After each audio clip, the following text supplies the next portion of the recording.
notice. Evil dies tonight. How's it going, everybody? We're back here with another Deadhead podcast, another episode of the Deadhead podcast, episode 12 to be in fact. We've done 12 of these, and I get amazed why every single time the number goes up, I get more excited. We have another guest coming soon, Najee Wells. He'll be here within the next 10, 15 minutes, I hope. But right now, we have Brandon Murata, Murata Media, and my co-host, Jan, and we're here to talk about Halloween Ends. How you guys doing? Oh, Brandon, since you're the guest, Okay, I I was like, first. who's Yeah. gonna go first? Oh, just feel free, anybody. Yeah. Okay, I guess I'll go. I'm doing well. Been looking forward to this because it's been fun to talk about this movie in my case at least. Oh yeah.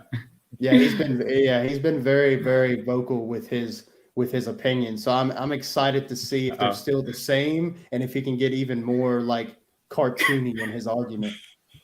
Well, I can't wait to hear him. Yeah, I've been well, actually, unlike you two, I'm not really into these movies as much as you are, so I had a lot of catching up to do. Mhm. Now that I did, I also would like to. I have a lot to say, and I'm really curious to see if we match, if our opinions match on this one. So you did end up watching all of them, Jan. You watched all of them you watched the original. Well, I watched the new trilogy. You know, Okay. 2018 Kills and Ends. Okay, That's all you need. Yeah, it was a journey.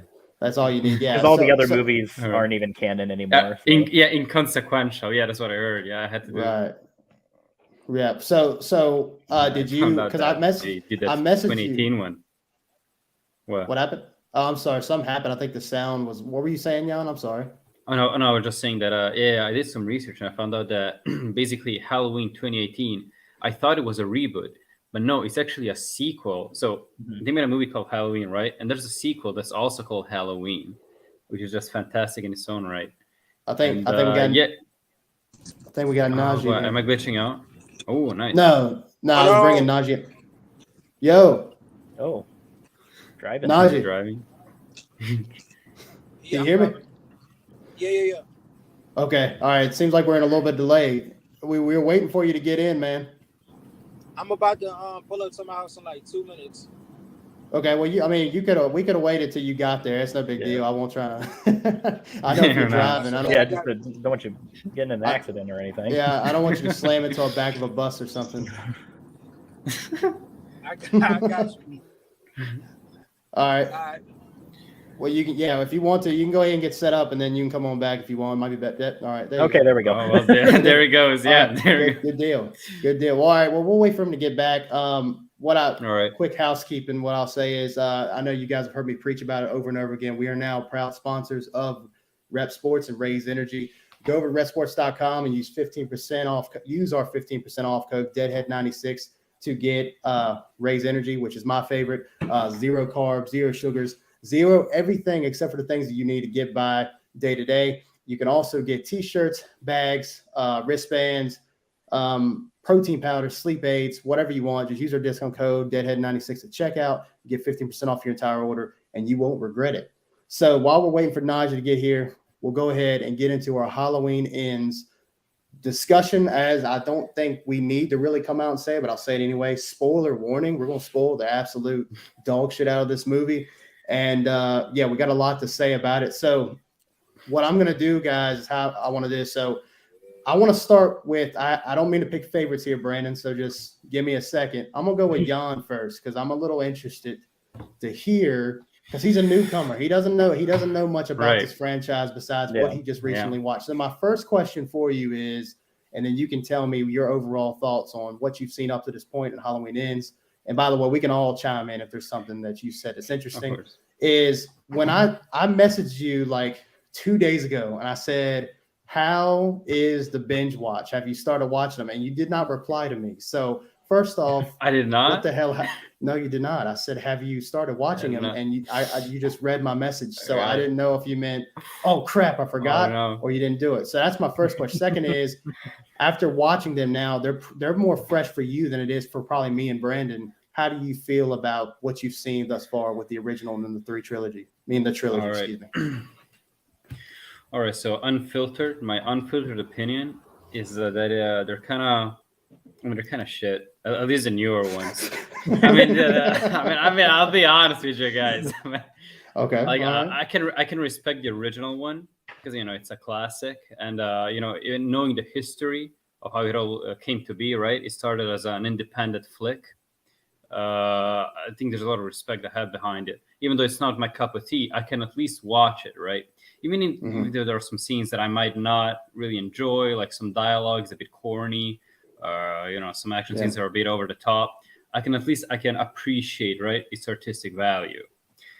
With these newer ones, it's as if they're trying, they're trying to be like the old one and trying to put a new spin on it, but new spins are so weird, or so out of left field. Like talking about the most recent one, Halloween Ends. They have the whole thing where Michael Myers he transfers his killer instinct into the new guy. And that was just out of left field. Speaking of it, like the entire concept, right? So what happens in that movie, to give a quick recap to who hasn't watched it, is that Michael Myers only appears at the 40-minute mark. Before that is the story about this guy named Corey, I believe, and how he accidentally kills the kid he babysits in the most stupid way possible, by the way. So the kid is being an asshole to him. He shuts him in a closet or something. And, so he's like banging at the door. He's trying to get out. And he does open the door, and that pushes the kid away. And the kid falls down some stairs, and he just dies. And so everybody thinks that he's a killer or something. He's a cold-blooded killer, which he really isn't. And then through some shenanigans, he ends up facing Michael Myers. And I guess Michael Myers sees, since Michael Myers was a kid he started killing, I guess he has some sort of affinity to him, even though it doesn't make any sense because their situations are completely different. He goes, "Oh yeah, you can be my successor. You're the new host of the MM, right? Michael Myers." And the whole thing, it was kind of, I'm not gonna lie, it's kind of a Saturday cartoon vibe. I mean, what the hell is that about? But they basically turned Michael Myers into some sort of boogeyman, right? It feels like something like Stephen King would write while fucking high on cocaine. And I don't think it's as good as Stephen King. At all. Yeah, I thought it was cheap, and that's just the same with the previous ones as well. Oh well, no. When I meant it in a really bad way when I said that Stephen King would write it. It's something that one of the bad Stephen King novels. It's like Cell. Oh, okay. One of those. Yeah, because I was going to say Stephen King on cocaine is like the best storyteller. Yeah. Stephen King on cocaine is redundant. Yeah. Oh well, I do agree on that. Yeah, that's what I was trying to say. Yeah. And so going back, Halloween Kills. I mean, okay, I'm gonna give it to Halloween Ends. At least Halloween Ends was a bit, interesting. It was a bit, I didn't like it, but I could at least see. I was at least surprised. But Halloween Kills, I was so fucking bored, dude. Like you said, that it was fresh on my mind since I just seen it. It really isn't, because like my brain was so fucking turned off by it that I mean, all I remember is that it had this whole thing where the townfolk was going crazy. I don't know. I thought they were going to do a thing where everybody turns into Michael Myers or some shit, and then they fucking beat the ever-living shit out of him, Michael Myers, so he has to go into fucking hiding. And that's why, and that's why in Halloween Ends he needs downtime before he appears and transfers his mojo into the poor bastard. Right. With no explanation at all, so that happens. No, and they don't even explain. Right. It just happens. Like it has a weird effect. We have some weird flashes, and that's supposed to give us information that, well, here's Corey, the new Michael Myers, I guess. I don't know. And so yeah, overall, it was just very out of left field. It didn't stick to the simple formula that worked in the original movie that made it so charming. Right. And for me, I'm already it's a really tough sell to me to begin with, and adding all this shit really doesn't help. It really doesn't help. Really, I really didn't enjoy it. Would not watch again. Like not even as a so bad it's so good. Right. So, but oh well. Oh, Here we have. you're hearing your opinions on it. Yeah. Can you hear us? I'm not hearing I can him. hear you. I'm Can you hear me? seeing his little. Yeah. I can hear you, buddy. Jan was just giving his. I asked him how he was feeling. So Jan's a fairly new, a fairly new viewer of the Halloween films. He's only seen the original film, and then he just caught up on the last three, the trilogy that we have just gotten over the past few years. So he was just giving his take on it, and he believes the entire trilogy is dog shit. Do you have a rebuttal to that? No, I agree. I feel like David Gordon Green should have never touched it. I think the first installment was good. I'm gonna be honest. I thought it was good. Okay. I thought it was kind of like I peeped that he took some of the same type of cinematic avenues that they took in the original Halloween. You feel what I'm saying? Right. As far as when he grabbed the knife and like the beginning, well, not the beginning scene, but that scene where he killed that old lady. Right. Where I thought that was dope how he grabbed the knife. You know what I'm saying? I thought it was dope how he killed her off camera, like a lot of the original Halloween killers were. You know what I'm saying? But the last two were straight trash. It was horrible, bro. All right, Brandon, you get in on this. Well, how are you feeling? Well, I think I know, but just to let Jan and Najee know now that he's here with us. By the way, appreciate you being here, brother. Thank you. I appreciate you, man. Brandon, give us your opinion on Halloween Ends and the trilogy as a whole. Okay, well, we discussed it on the last show that I was on, because that was before Halloween Ends came out, and I talked about how I'm not a fan of the first two movies, but after seeing Halloween Ends, I think I might have been a little too harsh because, well, and I don't know if you guys will think this is harsh because none of you liked it either, but to me at least, Halloween Ends is the worst movie of the year. Yeah. Oh, hey guys, what's up? What the? Did we lose you? Did we lose you? You did. I thought I was frozen for a second. No, you definitely looked frozen, but I didn't think you were gone. I thought a fifth person was joining. I was like, wait, are we expecting someone else? Not that I know. That I know of. Oh, okay. Anyway, go ahead. Sorry, Brandon. Go ahead. No, I got kicked out. Yeah, go ahead. Well, Jan, I don't know if you heard me, but to me at least, I think, in my opinion, of the movies I've seen this year, and I think I've seen 70 new releases, and Halloween Ends is far and away the worst movie of 2022. Yeah. Well, so we all agree, huh? It was stupid, man. It was poorly written. Like, everything about it was just like crap. You know what I'm saying? Like, and this is my thing, right?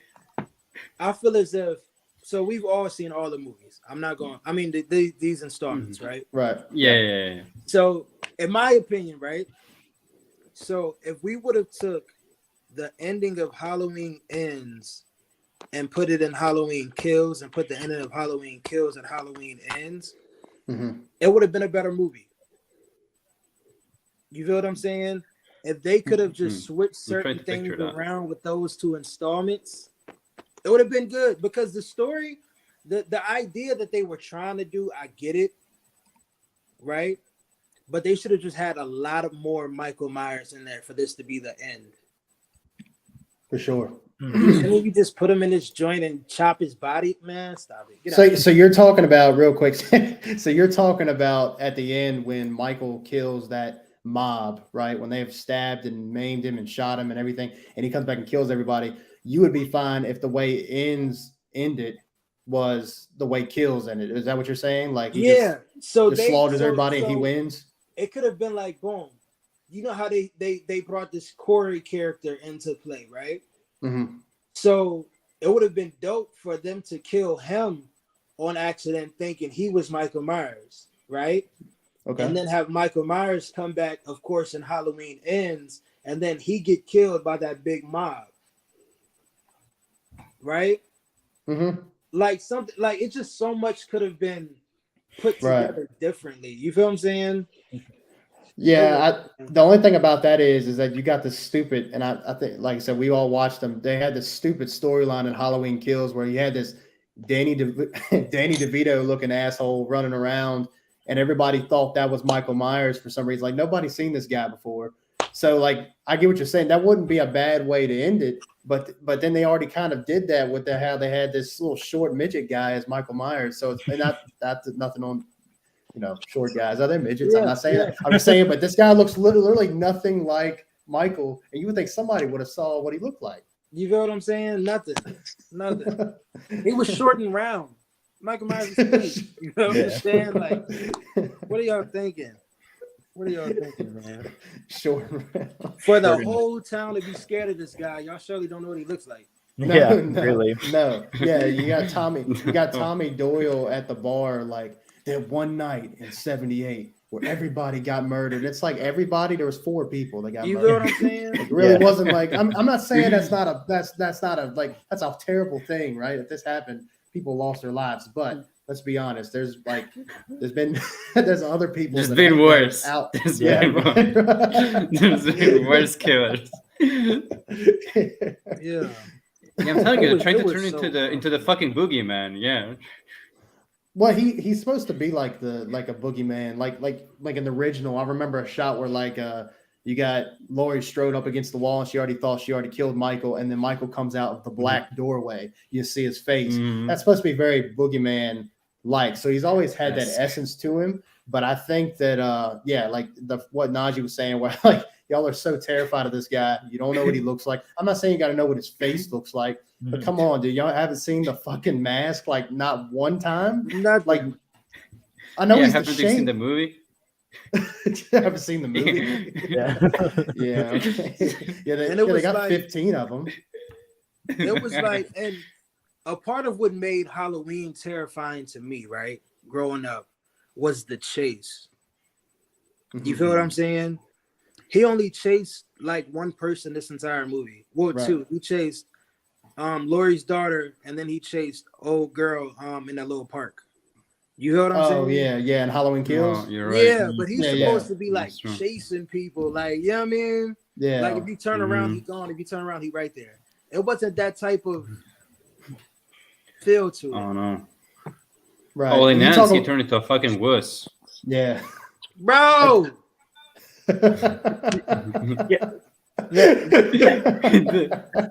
Dude, yo, let's park right there for a second, right? Let's park right there.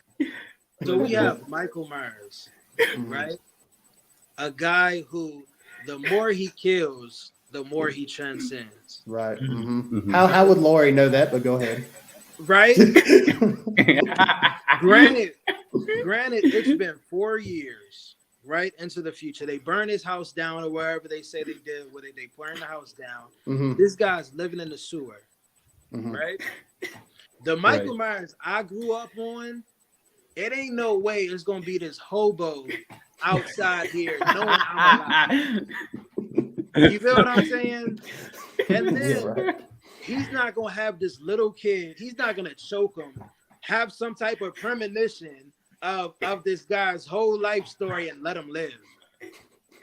You feel what I'm saying? Yeah. And then he kills this guy. This guy brings Michael Myers dinner, right? He brings old boy in there. He like, yo, do what you do. Does. Bro. So not only that, he has to fucking feed it to him too. Bro. Well, see, I think the most offensive part is that. Yeah, sorry. Go ahead. Oh, I'm sorry. What I was gonna say was the one thing I didn't understand was like how was he surviving down there? Because you've seen a bunch of rats, and in Halloween Resurrection, Jan, you might not know much about this part, but he was living down beneath this house, and he was eating. You've seen that he was eating animals and rats and things like that. So what I don't understand is like I think the hobo says something like. You're the only person that he's let out of there. So you're assuming that Michael has killed somebody, but apparently, but look how weak he is. If every time he kills, he transcends them, why wasn't he strong as shit? Exactly. Did he go all Donner Party down there? Right. Yeah. Right. But that's what I was going to touch on. That's one of my biggest issues with the movie because it doesn't make any sense. So at the end of Halloween Kills, we all saw it. Michael's getting his ass wailed by all of the the residents of Haddonfield, and then something comes over him and he slaughters all of them. And there's a lot of people that he kills in that scene right at the end. And a lot of people who have commented on my review of this movie, which are very nice comments, by the way, not being sarcastic at all, they tell me, they're like, well, Michael gains power from killing people. It's like, yeah, see, so that's what doesn't make sense. He should be at his most powerful point because he killed so many people in this town and he runs away and hides. That doesn't make any sense. Right. And then he's super weak. Yeah, because he hasn't killed anyone in that time, I'm assuming. But still, it doesn't make sense because if he gains power by killing people, why would he run away and hide for 4 years in a sewer? Like, I don't get it. Yeah. Yeah. And then like they got the fight in the sewer, and Corey was like beating up Michael Myers. Man, imagine that, bro. Like, stop it. You know what I'm saying? Yeah. Ain't no way. Now, yeah, I'm a big fan of the Rob Zombie version. Interesting. I loved him. Or the first one. The second one I could have dealt without. Right. Okay, I thought it was the perfect amount of horror. I thought the kills were dope. You feel what I'm saying? I thought it was an all around good movie. I thought the first half of that movie was pretty bad, though. In my opinion, what I felt, yeah, dude. I didn't really like the whole like. Okay, let's give Michael Myers his bad childhood, and that's what makes him turn kind of thing. Hey, can you hear me? It's coming out. You got some bad connection today, buddy. Yo, are you still there? Oh, man, I think we're about to lose you on, man. I can't. Yeah, he probably about to get kicked again. Anyway, it's just trash. Anyway, so what was I saying? Oh, okay, so Rob I wasn't really a fan of that origin story in a sense where he was more human than a monster. I kind of like it when he's more of a, not that he wasn't an unstoppable force. He was, but he was way more human in those movies from what I remember. I haven't seen it in forever, but I haven't seen the second one at all, to be honest with you guys. Yeah. Like, I've only seen bits and pieces. I don't even remember that. I know he takes his mask off in that movie, doesn't he? Najee, does he take his mask off? Yeah, he at the end he takes it off and then stabs Loomis. Okay. In the Rob Zombie one? Yeah. Yeah, I only saw the first Rob Zombie one a long time ago. I don't really, but I do remember, like, you see Michael in like a psych ward. Yeah. And what's Malcolm McDowell is Loomis? Is he Loomis? Because I remember he was in it. Yeah. The guy who was in Clockwork Orange. Yeah. Yeah, and he has I remember he had like an obsession with masks, and he's wearing a mask that's black, and I remember him saying something like, "It's one of my favorite colors," and Malcolm McDowell is like, "Black isn't a color; it's the absence of color." Yeah. That's all I really remember from that movie. Yeah, that was all in the first. Yeah, I never saw the second Rob Zombie one. Yeah, sorry about that. He was a lot more human in that one. Yeah. I'd have to rewatch that one, but it's definitely better than these ones from what I can remember. But I'll have to rewatch it. And it kind of had the chase factor to it. You feel what I'm saying? Like, he was stalking and chasing people down. Yeah. He's definitely like the biggest Michael Myers we've ever seen on screen, for sure. Yeah. Tyler Mane, that dude was a monster, man. Yeah, he was huge. What was he, a wrestler? Is he like a wrestler or something? I don't know. I never knew that. I didn't know either. I just thought maybe he was, because he's a huge, a freaking giant of a dude, man. I mean, there's a scene where, like, I do remember from that one. I know we're supposed to be talking about the new trilogy, but one scene I do remember from that one is like he's walking down this hallway, and there's two prison guards right beside him, and he's so he's in the prison. Two prison guards are beside him, and he's chained up, but he's like way bigger than each guard. Like, he's like towering over both these guys. I was like, dude, now that's a Michael Myers right there. That would have whooped this one's ass. Wasn't Danny Trejo in that movie? Yeah, he was. Yeah, I think he was like one of the guards. Yeah. Rest in peace to him. Danny Trejo? No, he died in the movie. Oh, okay. Yeah, I was like, wait, Danny Trejo died? Am I just now finding out about this? But yeah, these new installments are whack, man. Yeah. One thing I'll bring, by the way, just to let you guys know, Jan is having some technical difficulties where he's at. He lives quite a long way from us. I know Brandon's a little farther west than me and you, Najee, but Jan is like across an ocean. So he's having an issue with his internet. So he may be back, he might not. I'm kind of keeping in touch with him. But one thing I wanted to bring up to you guys was, let's get away from Michael Myers for a second and let's talk about Allison. Laurie Strode's daughter. I thought they did her. All right, so what I'll say is, and I'd like to hear your opinions on it. I felt like she was a decent character in 2018 in Kills. I found like she was a highlight of that. I didn't think she was terrible. I thought she's a good actress and everything. But I feel like in Ends, they really belittled her character because they established her to be a very strong female sort of lead. I mean, pretty much she led most of that movie, and they established her to be that way. And by the time you get to Ends, she's independent. She's got a boyfriend, obviously, but she's independent. She's not afraid of Michael. She's willing to stand toe to toe with him. But then you get to Halloween Ends, and she's just so blinded by this guy she just meets, and she's almost so down for him to the point where she's like overly sexual to this guy. And she reminds me of, I don't know if have you guys seen Star Wars Attack of the Clones? Have you guys seen that? I ain't never seen that. Okay, well, there's a character in there called Padme. She's played by Natalie Portman. Yeah, that's it. And she's at first she wants nothing to do with Anakin, right? In the movie. I'm trying to explain it to you. But then by in Attack of the Clones, Anakin reveals to her that he killed like an entire village of people, right? Mm-hmm. And because she was so infatuated with him, she was just like, "Oh, Annie," and she kind of like looked over it. She didn't care that he just slaughtered a bunch of people. At that point, she was just almost like the way she's acting, sexually driven to this person. Mm-hmm. And that's kind of how I felt with that Allison. I felt like she was a strong character. They built her up to be. And then for her to just be like, just so infatuated this guy off the jump. I thought that whole situation was weird. How he comes into the story, how he comes into their lives. Like Laurie just sees the band geeks beating his ass and then tells Corey, "Hey, come on with me. I got a granddaughter that would love you." Like, what? I just thought that was weird. What do you guys think about it? Like you said, I thought she was dope. I thought she was a great character. I would have liked to see more trauma from her, though. You feel what I'm saying? Mm-hmm. Because all of these installments were supposed to be surrounded by trauma. And she lost her dad in the first one. Mm-hmm. She lost her mom in the second one. The third one, she should have came out swinging.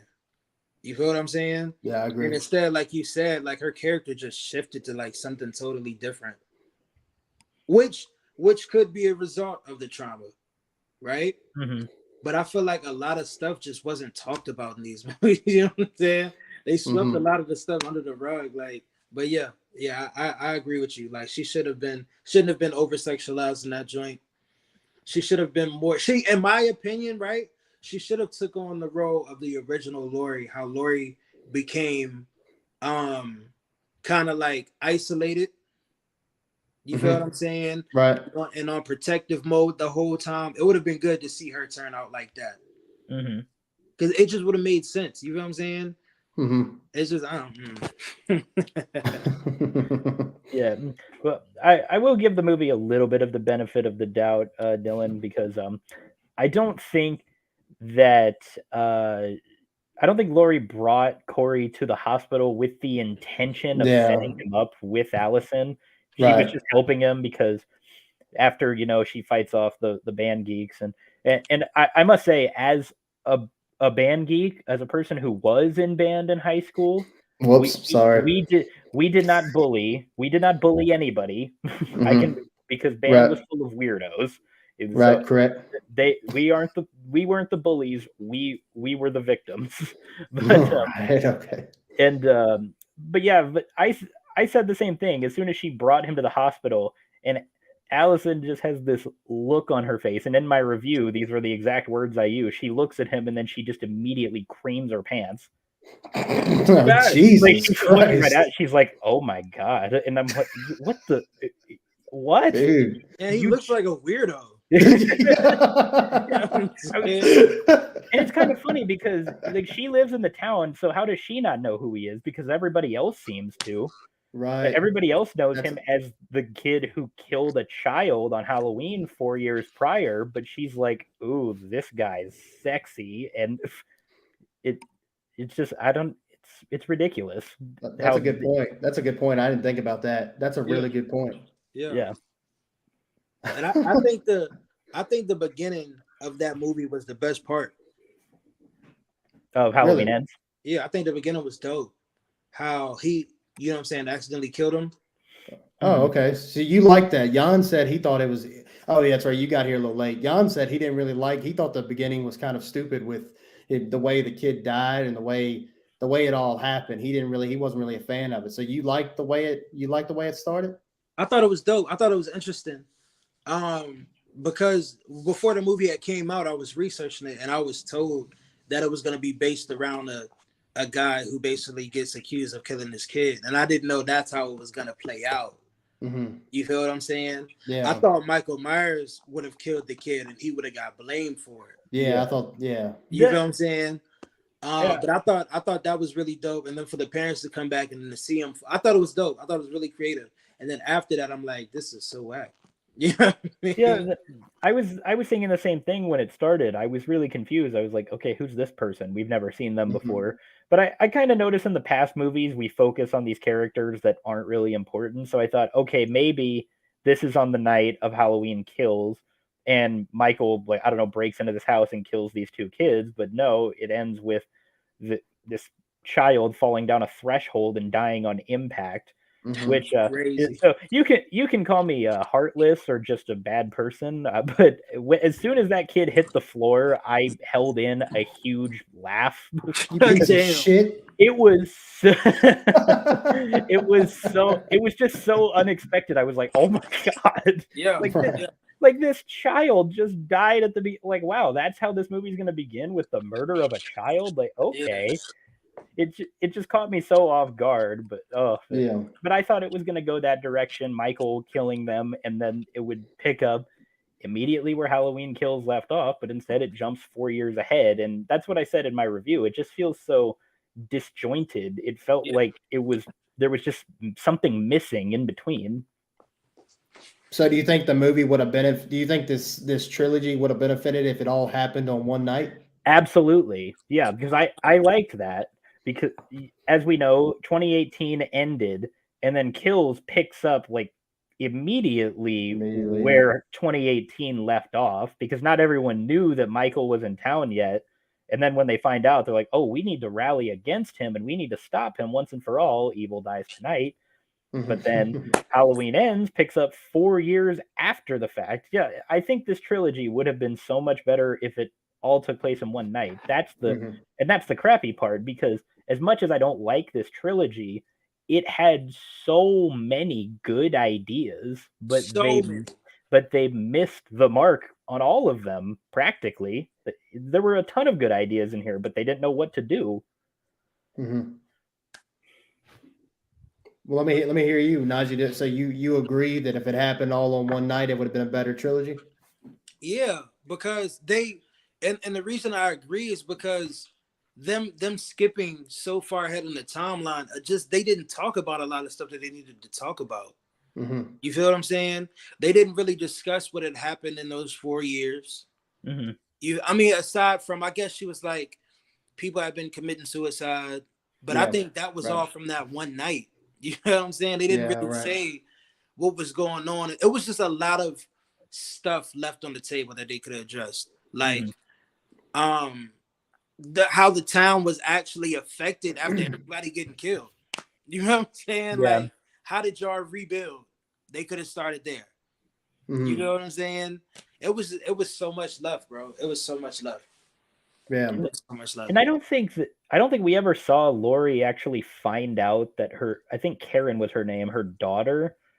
I don't think we ever see her reaction to her dying, do we? No. It's kind of just implied, like she feels it, like I think something's wrong, but we never see her coping with that. Because if I remember Halloween Kills correctly, and you agree with me, Najee, I can see. But, if I remember Halloween Kills correctly, because I saw it just the once, it ends with Michael killing her, and then Laurie and Michael looking at each other like through a window or something, and that's it. But we never see the reaction to that. And I thought, okay, it'll pick up right there, but it doesn't.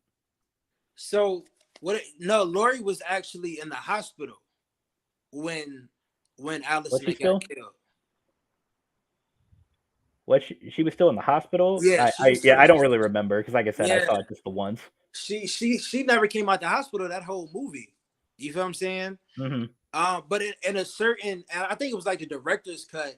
They didn't have this one in the actual movie, but in the director's cut, Laurie calls her phone, and she hears Michael Myers breathing, and she says, "I'm coming for you," and then lets the phone die. But that part got cut out of the movie for whatever reason. Yeah. Now that you say that, yeah, I do remember that. Yeah, like he kills her daughter in his house, which for some reason she decided to explore. Stupid. And yeah, now I do remember. Like you see her dying, and then it cuts back to Laurie in the hospital, and she kind of has this look on her face like something is wrong. Right. But you never see her actually react to that. Nothing. Like, come on, man. You know what I'm saying? It's too bad that I was talking to Jan while you were explaining that, but I heard you mention the alternate ending with Laurie at the very end. She has a knife. She's walking down the hallway and she's like, "I'm coming for you, Michael." Just think about it. It almost seems like when they filmed that, they were going to make it the same night within the next sequel. But for some reason, so here's the thing. You got David Gordon Green over here, and look, God bless him. I don't know him like that. But he sounds like he's kind of a dumbass because he said apparently in Halloween Ends that it was never going to be a Michael and Laurie story. Apparently, that's what he said. I saw that too. When they were coming up with the idea, it was never going to be a Laurie and Michael story. And I'm sitting there like, why? Like I don't get it. Like I get what you're doing, and like I said, so I have some things. I've watched it 3 times now. So I've watched it 3 different times. I watched it one time, and then I watched it again for my video on my channel, and then I watched it again just to kind of soak it all in. I will say each time I've watched it, I have liked it better.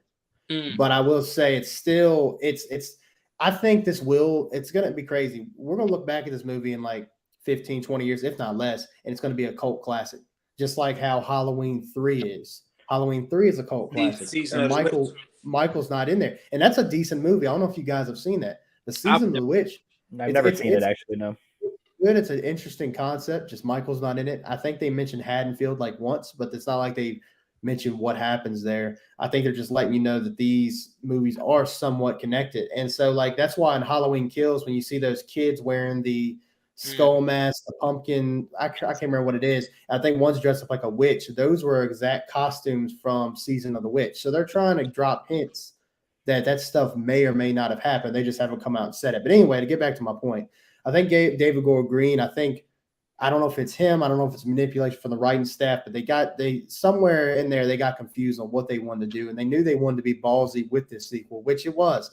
And that's why really for me, like when I first watched this, guys, I think I gave it like a 2 or 3 out of 10 because I don't give any movie a 0. I don't believe that. I think there is some good in almost every, it is some good in most movies. But I couldn't take the whole fact that Michael wasn't in it. I hated Corey. It doesn't matter. It doesn't matter like how you shape it up. I don't know if you guys are like, Naj, I know you used to be, but I don't know if you really play anymore. But there's like a game called The Last of Us, right? Have you guys heard of that? Yeah. And The Last of Us Part 2, they kill off a main character within the first like hour or two, right?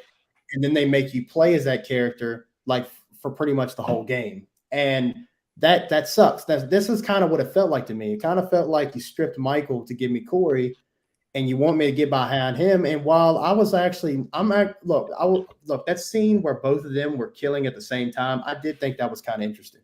Yeah, I thought it was pretty dope because we hadn't seen that before, and I was actually like on board with it. I was like, oh shit, like this is, man, you never think one Michael Myers is bad enough. Now you got 2. Yeah. And it looked like Corey was almost, I wouldn't say he's up to, well, I don't know. Then again, he beat Michael's ass, but he was, it seemed like he was getting like stronger almost. And it makes you think like if he would have kept going, would he have been to that point of Michael? But I mean, I'm glad that shit got cut short and we're not getting a continuity of that because I wouldn't like that. But I do find it interesting that they went this direction so late in this trilogy. This feels like a movie that probably should have happened. So this should have been Halloween Kills.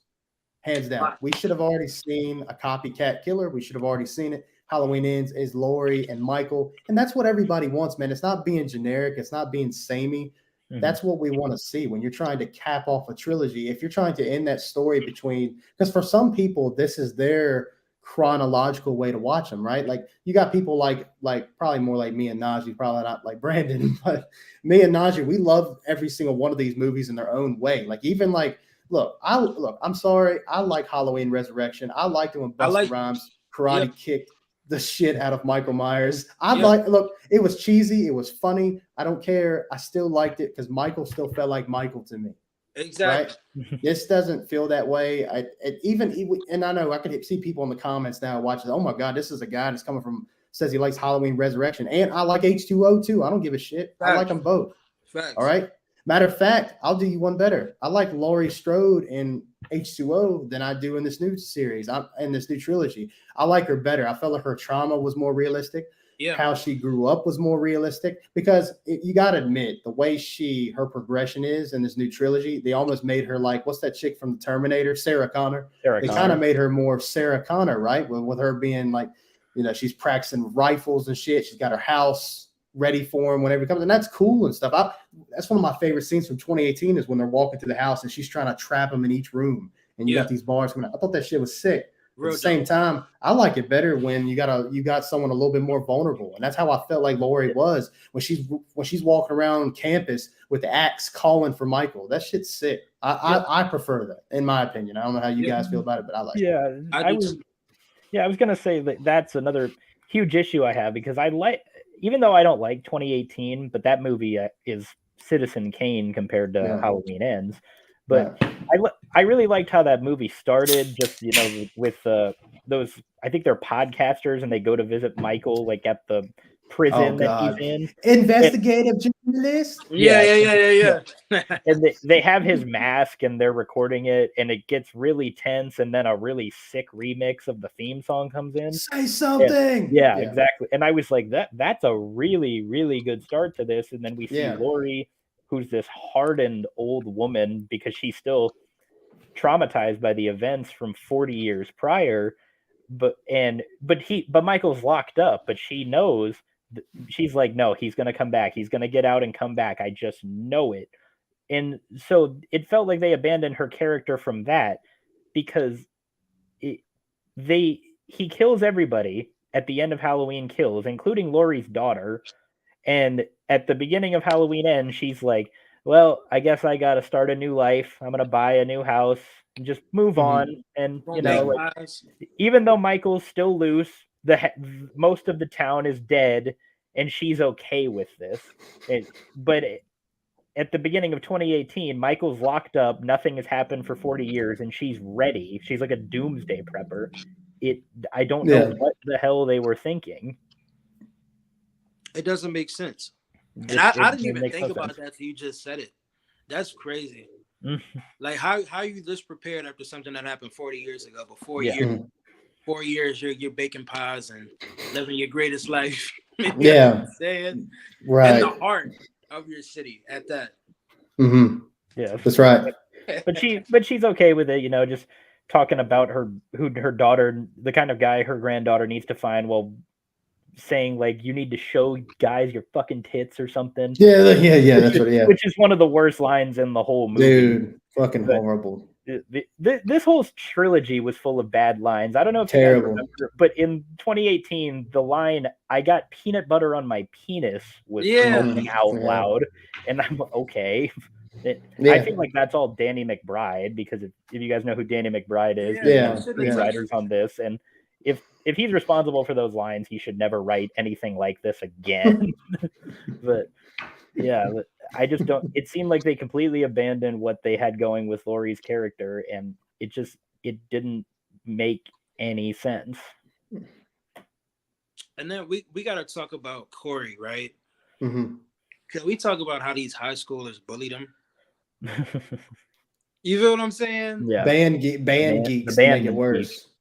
Like, how in the world are you gonna have some little kids press you over some alcohol that you not to buy them? And they're gonna push your buttons that much, you grown man, that you're gonna want to kill some little kid, man. Please. And one of them had a mullet. Exactly. Like, would you be threatened by a guy with a mullet? Like, especially a high school kid, a high school band kid with a mullet, and you're gonna let him push you around? It's so much to unpack right there. So, what did y'all think about that sequence in the junkyard where he does kill the kids? Did y'all like that? No. It was fine. I mean, one of the things I liked about some of the kills were pretty cool, but which one thing that shocked me was the girl that was actually kind of nice to him. Right. Like, she suffered probably the most gruesome death of all of them. She was trapped under a fence and then got run over by a truck, and I think her head explodes. Wow. And she was nice to you, dude. Yeah. But, oh yeah, he does step on her. But I just remember her head exploding. But it was fine. But when who is it? The main bully, doesn't he accidentally kill Corey's dad? Mm-hmm. Corey's behind him, and he's like, "Get your hands up!" And the dad's like this, and he shoots the dad in the head. Yeah, he's just like, "Why didn't you get down, dude?" And better yet, why didn't you say, "Hey, someone's behind you"? Like, no, I'm just gonna fire. And it was a shotgun. I don't know a lot about guns, but if I remember correctly, he had like a shotgun. If it was a shotgun, which is a short-range weapon. Yeah. And he was probably like a good 50 yards away, but I don't know if that's how it works, because I don't know much about guns, but still. I can't remember what he had. I mean, from that distance, I would think it's probably a rifle, but it could have been. I don't know. Now I don't remember. Do you know? Do you know, Najee? No, I thought it was a shotgun as well when I first seen it. Well, that's even worse. To be a clean headshot is crazy. Yeah, like he had a great aim if he was able to get a headshot with possibly a shotgun from that distance. That's impressive. Yeah. Yeah, I'll give it to him that. Yeah, I thought the kill in the junkyard with the blowtorch where he killed the I guess the baddest one of the bullies, the meanest one. He kills him with the blowtorch. I thought that was a pretty gnarly kill. And it was all right.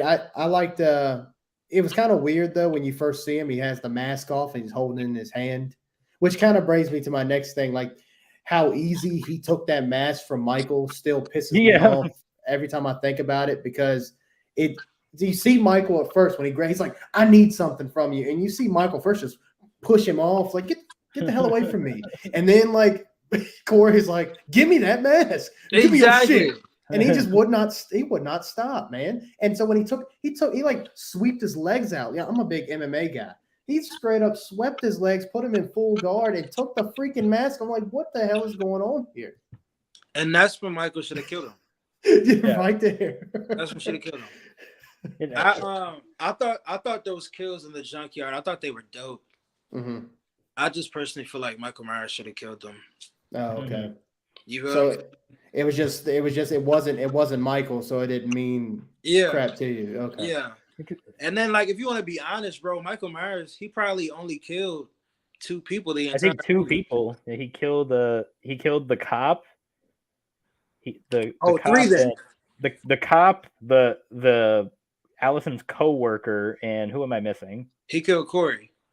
Yeah, Corey. Oh, I guess he did. He finished Corey off. Yeah. Yeah, and wait, that's something.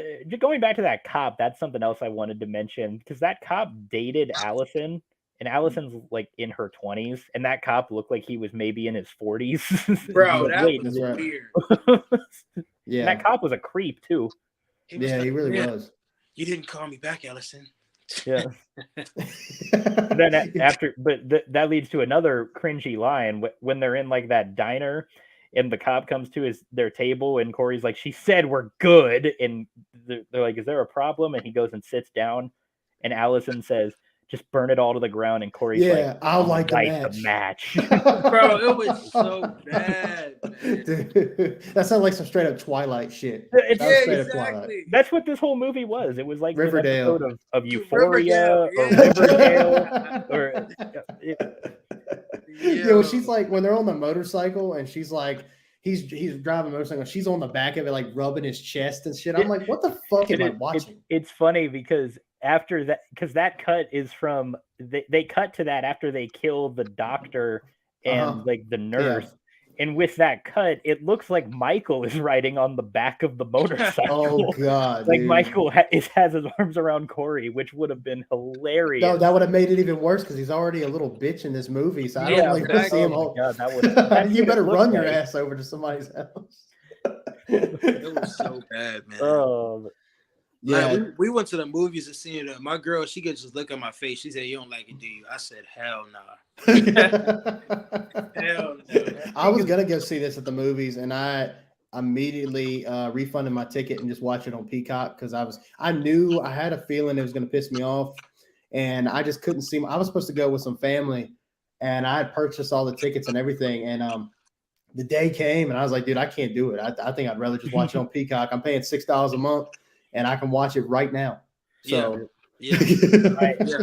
I saw it with my friends because we saw the first two in theaters together, so we just wanted to continue that. Yeah. And it wasn't packed because we saw it opening night on a Thursday night, and there were probably maybe like 10 other people in the theater.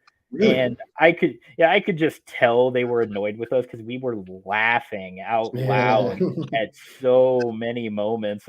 We knew we weren't gonna like it, and I got a lot of comments about that. So many people commented on my YouTube and TikTok reviews. They're like, if you didn't like this trilogy, then why did you pay to go see the third one? It's like, because I wanted to and I had fun. The movie sucked, the movie sucked, but I wouldn't trade going to see a bad movie in theaters with my friends for anything. Yeah, I had a lot of fun and it was memorable, but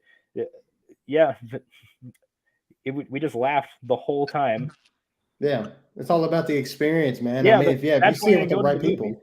Yeah, that's right. Yeah, I mean, like I'm one of those to get off of ends for a minute because I do want to go back to that for something I'm thinking about on top of my head. But the thing about the movies that I don't think will ever go away is just that movie experience. Like if this was the movie that, all right, look, I know they're not making movies for me. They're not making movies for Brandon or Najee or Jan or whatever. But if they made this movie what they advertised it to be, I would have loved to have seen it on the big screen. I think that would have been something worth watching because you're coming to this penultimate ending here to this story that they've been telling for 40 years. I know it's obviously the timeline's all screwed up, but if they would have gave us what they were advertising, right? Whoever advertised this film and the commercials and things like that, honestly should get fired today, if not already, because they advertised it to be this final thing. And then it was completely something else. And the bad thing was Jamie Lee Curtis was like, yeah, this movie is going to divide fans. And James Jude Courtney, the guy who plays Michael Myers, is like, yeah, this is an erotic movie. And I'm like, what? Why would you fucking say that? And now I know why. Yeah.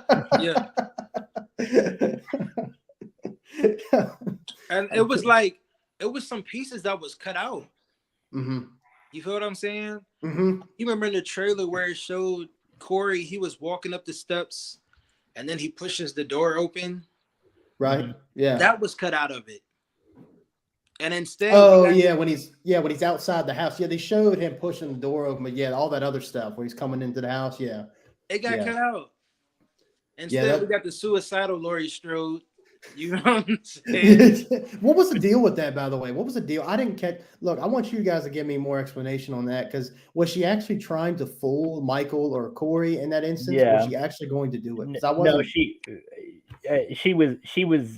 knew he was there, and I guess she knew he was listening. So she's like, I'm just going to kill myself. It's like, oh my God, she killed herself before I could. And she even says when he opens the door, like, did you really think that I would kill myself? And then she shoots him. Yeah. So yeah, she wasn't actually suicidal. Okay. But I guess she had to sell it. Yeah. So she actually called. So that way, if something happened, the cops would show up. And that was genius. That was a dope part about that movie. Yeah, because it shows that she still has like street smarts. Like she has survival instinct, but it seems like the rest of the movie just completely forgot about that survival instinct. Yeah. And then while we on the subject of that scene, right? Can we talk,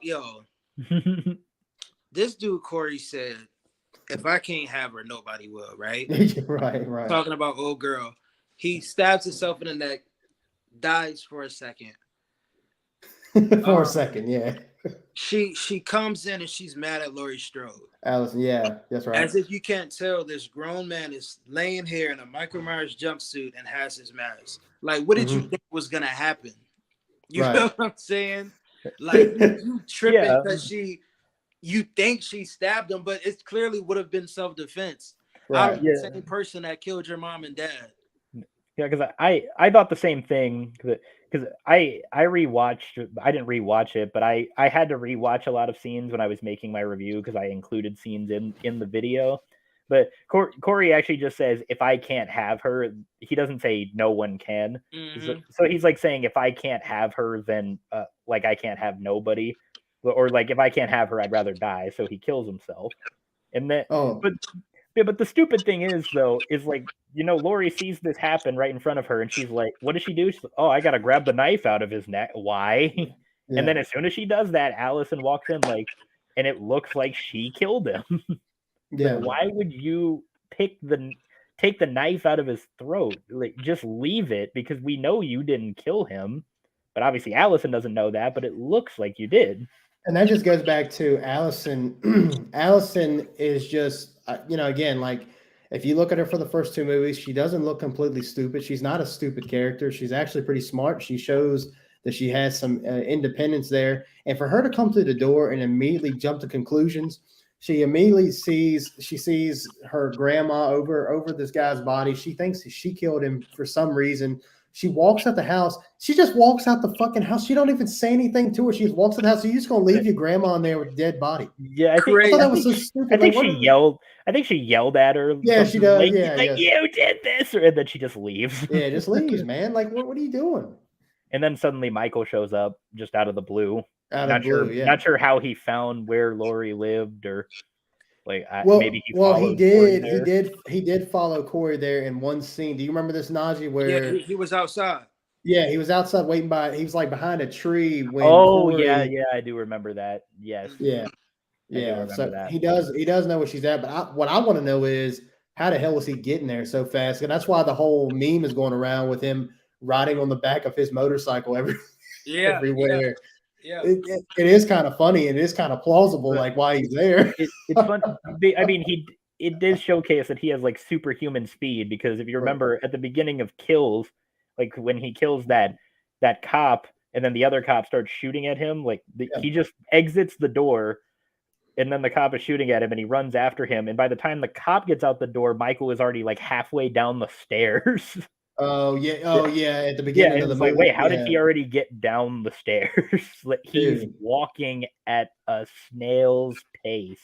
Right. He kept shooting the wall. I'm like, bro, your aim is terrible. It's terrible. It's terrible, man. Like, I know you got to have a movie, man, but dude, it's Michael Myers. Let him shoot him in the back a little bit. You know what I mean? At least look like he's trying a little. He's shooting the wall. He's shooting the chandelier. Like, aim. He had the aim of a stormtrooper.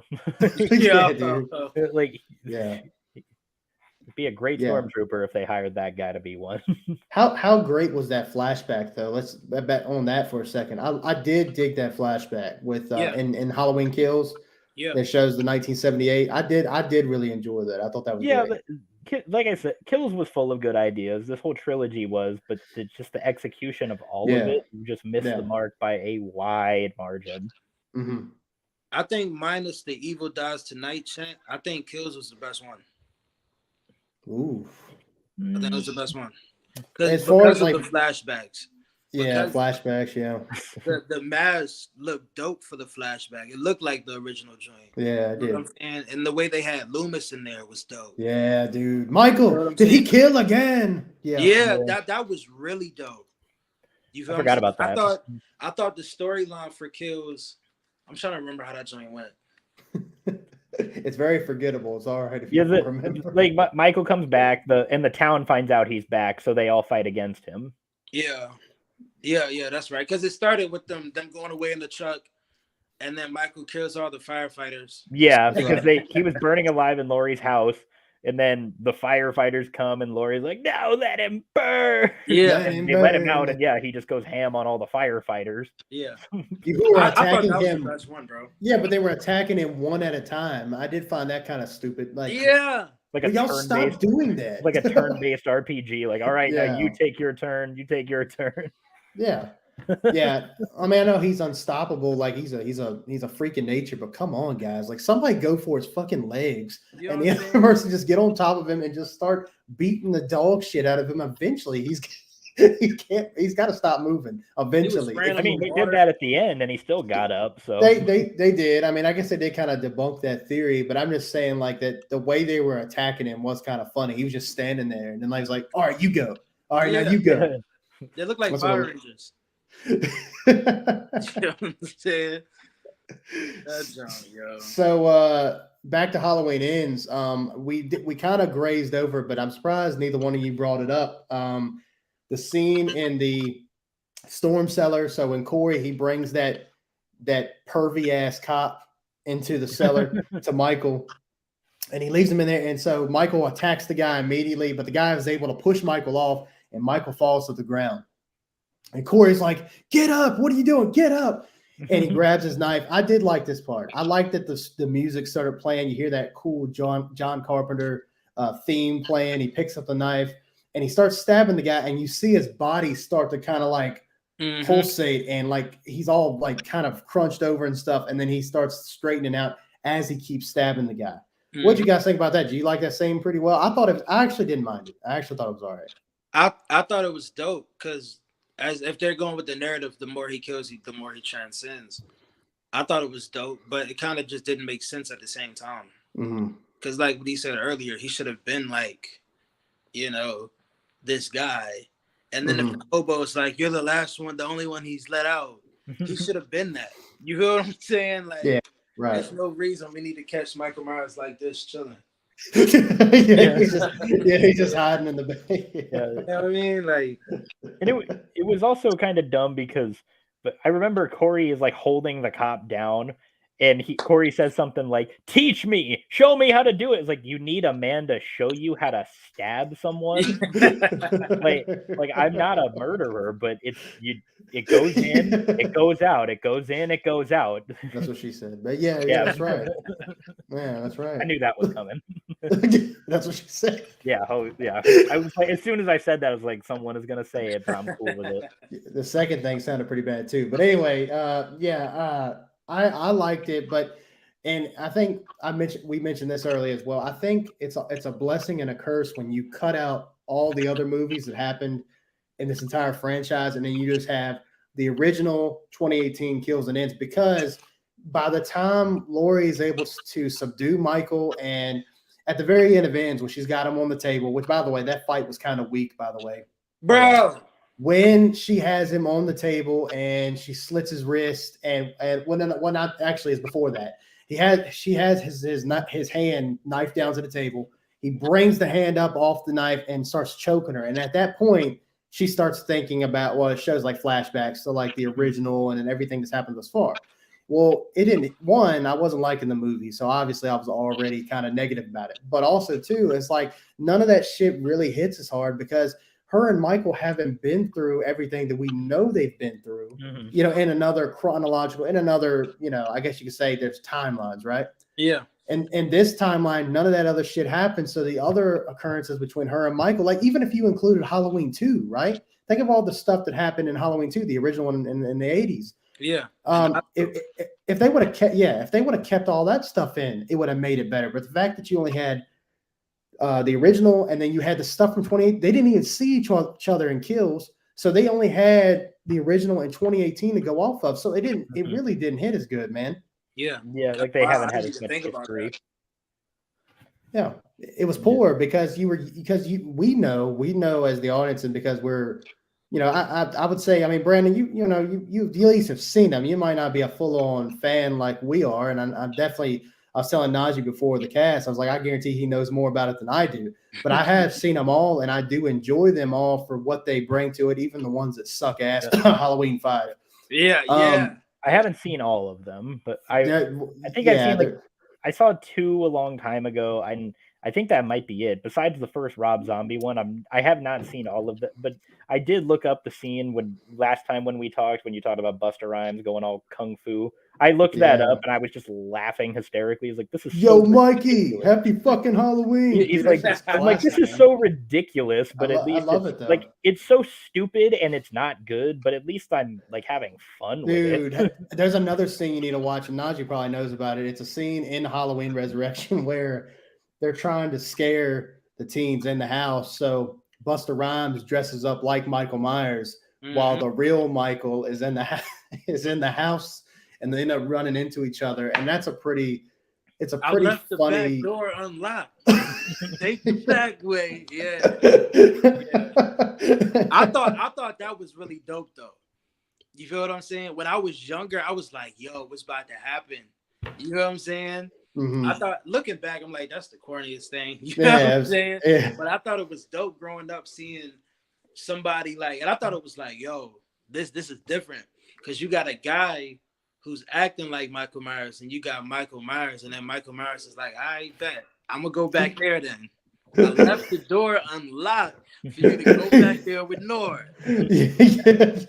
Yeah, what are you stupid? And he starts like tapping his forehead, and he's like, dude, if Michael would have killed him right there, you need to watch this scene, Brandon. It's hilarious. If Michael would have killed him right there, that would have been one of the funniest scenes in this whole franchise, I think. Yeah. Like, your shit not working right? Like, okay. It's not working out. What I gotta do is get some decent help with this motherfucker. Thanks. I mean, I didn't remember it, but I used the did we lose him?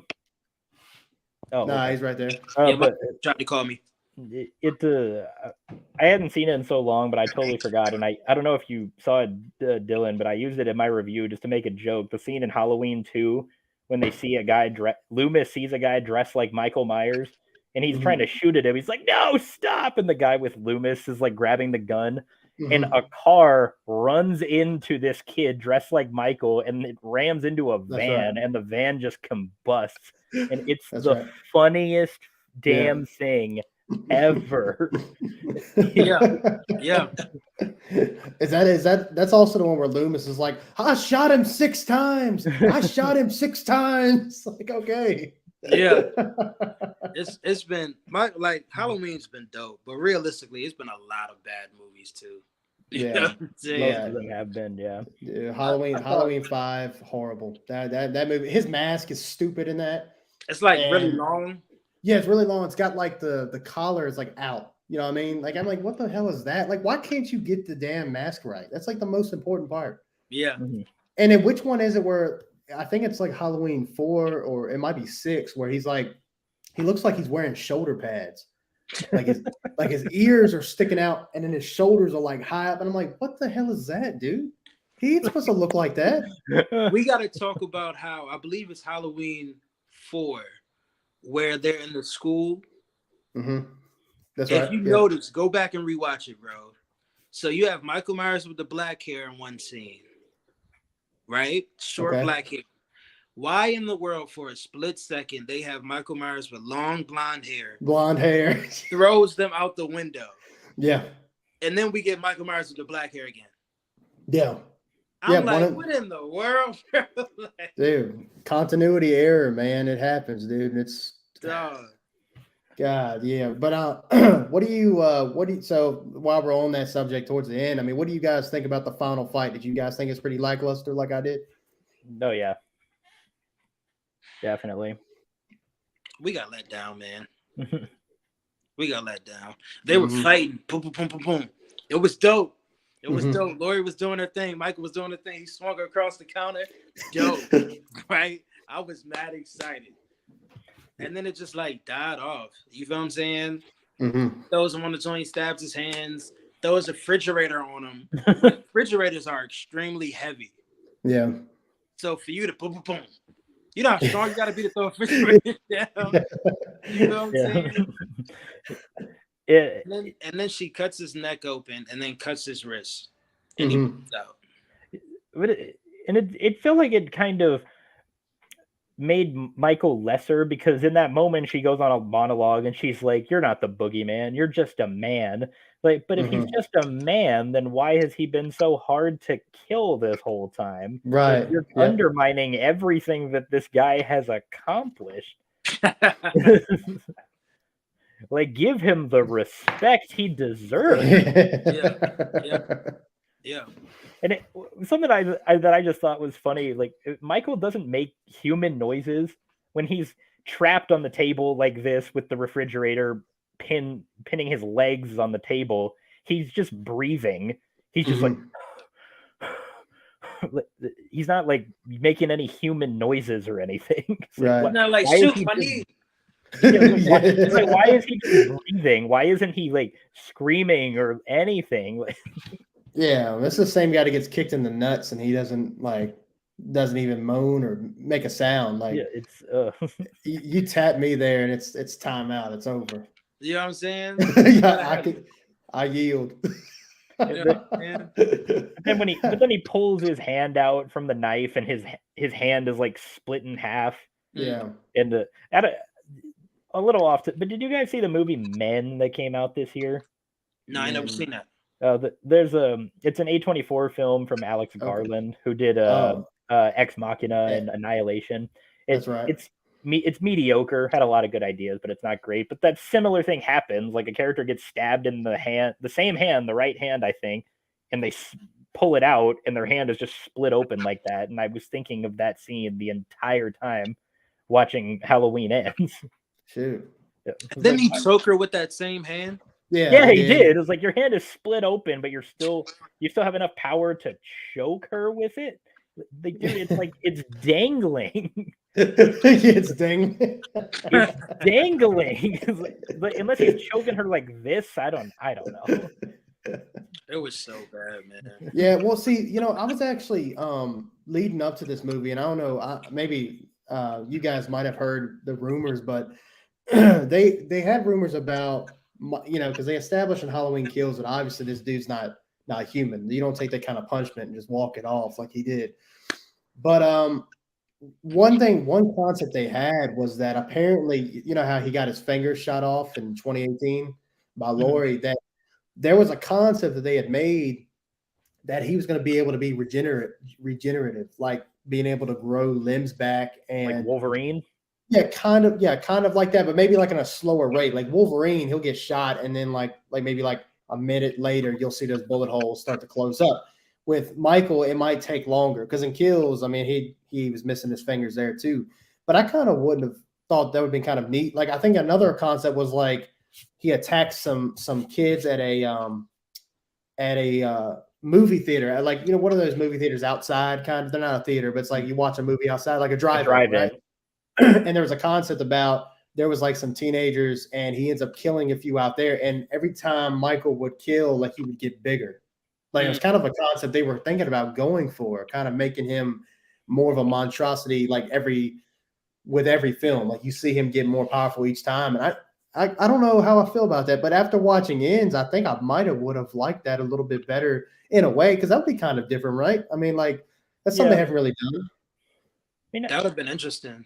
Yeah, I mean, I give this movie credit for trying something new. I'm all for when movies take risks, but it's not always going to work out. And in this case, it absolutely did not work out. But that would have been interesting a little bit. But you said they were throwing around ideas, and I remember when I was watching it, because a year ago after Kills came out, I saw like stories on these reputable websites that said that Halloween Ends would also talk about how COVID had an impact on the community of Haddonfield. I read that too. But that also that didn't happen, thankfully, because like, me personally, I hate when shows and television or shows and movies nowadays try to make COVID into a storyline. It just doesn't work for me, because that was a time I don't think any of us really want to relive. But people just keep talking about it in media. I don't know if you guys watch You on Netflix. Oh yeah. You season 3 brought COVID into the storyline, and I kind of checked out. Did they really? I just don't like it. Yeah, they did. Yeah, I remember that. I checked out with all the damn weird sex scenes, but yeah, that's a good one too.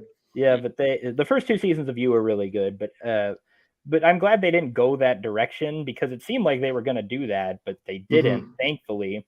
Yeah. But yeah, if they went that route, this movie I think would have been way worse.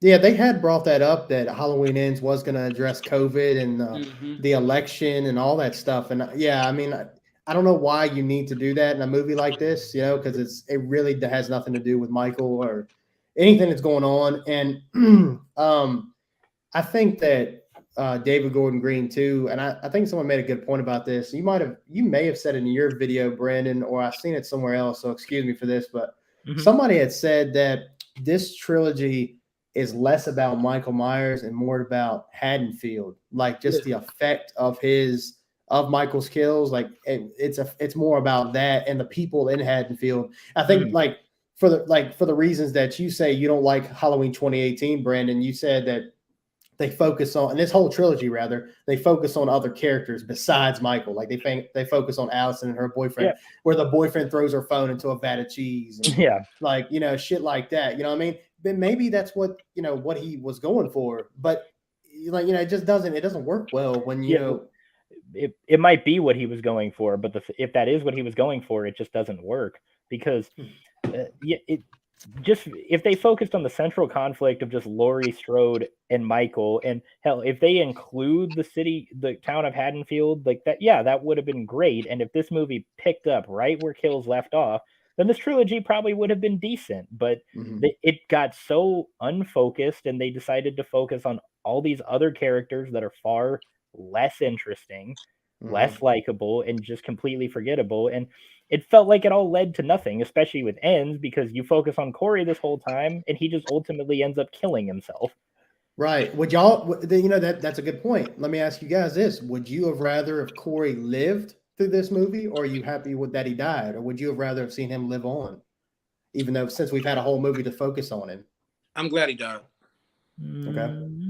I wish Michael Myers would have killed him, though, instead of finishing him off.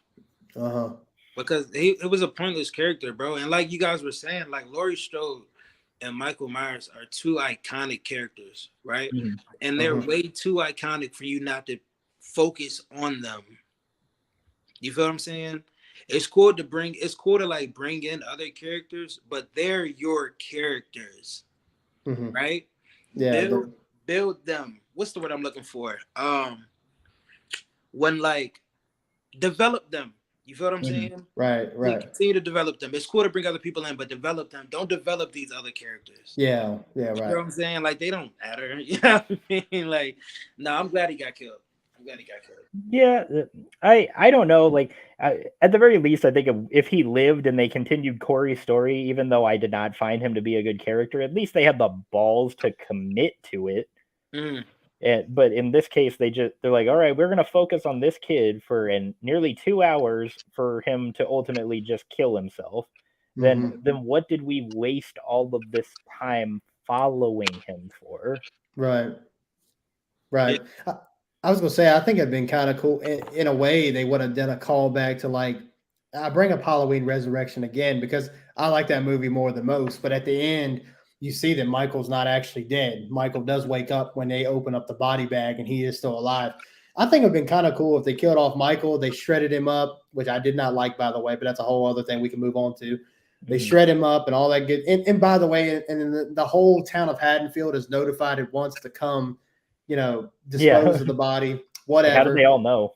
But anyway, they end up they destroy his body. I think it'd been kind of cool if they, like, the last shot was like going over like Corey's body and then he wakes up. And I think that'd be kind of cool, you know, at least they could, like, give me the horror that I know you don't like that. I know that, but I'm just saying they've already established him to be sort of the next Michael. Then don't kill him like that. If you're going to do it, then like Brandon said, I'm glad they committed, but I'd be kind of cool if they kind of committed to him living to the end and not doing anything with it. Kind of like, here's a good example. Okay. You guys have seen Logan, right?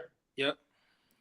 All right. So at the very end of that movie, Logan dies, obviously, and his daughter is there kind of to be the next Wolverine. Well, let's be honest. We're probably never going to see her ever again in that role. They did that just to tell you that Wolverine still lives on through her. They kind of could have done that in Halloween. They don't have to do Corey anymore. I want Michael Myers, man. Whatever they decide to do next, bring Michael back. Fuck Corey. I don't want Corey. Leave him alone. But if they would have left him alive in this iteration of him, I'd be kind of like, all right, well, you know what? That means that it still lives on, right? It's like that monster still lives on through somebody. You know, I think that's kind of, because Laurie mentions it. Sorry, real quick. Let me say this, Brandon, I'll let you go.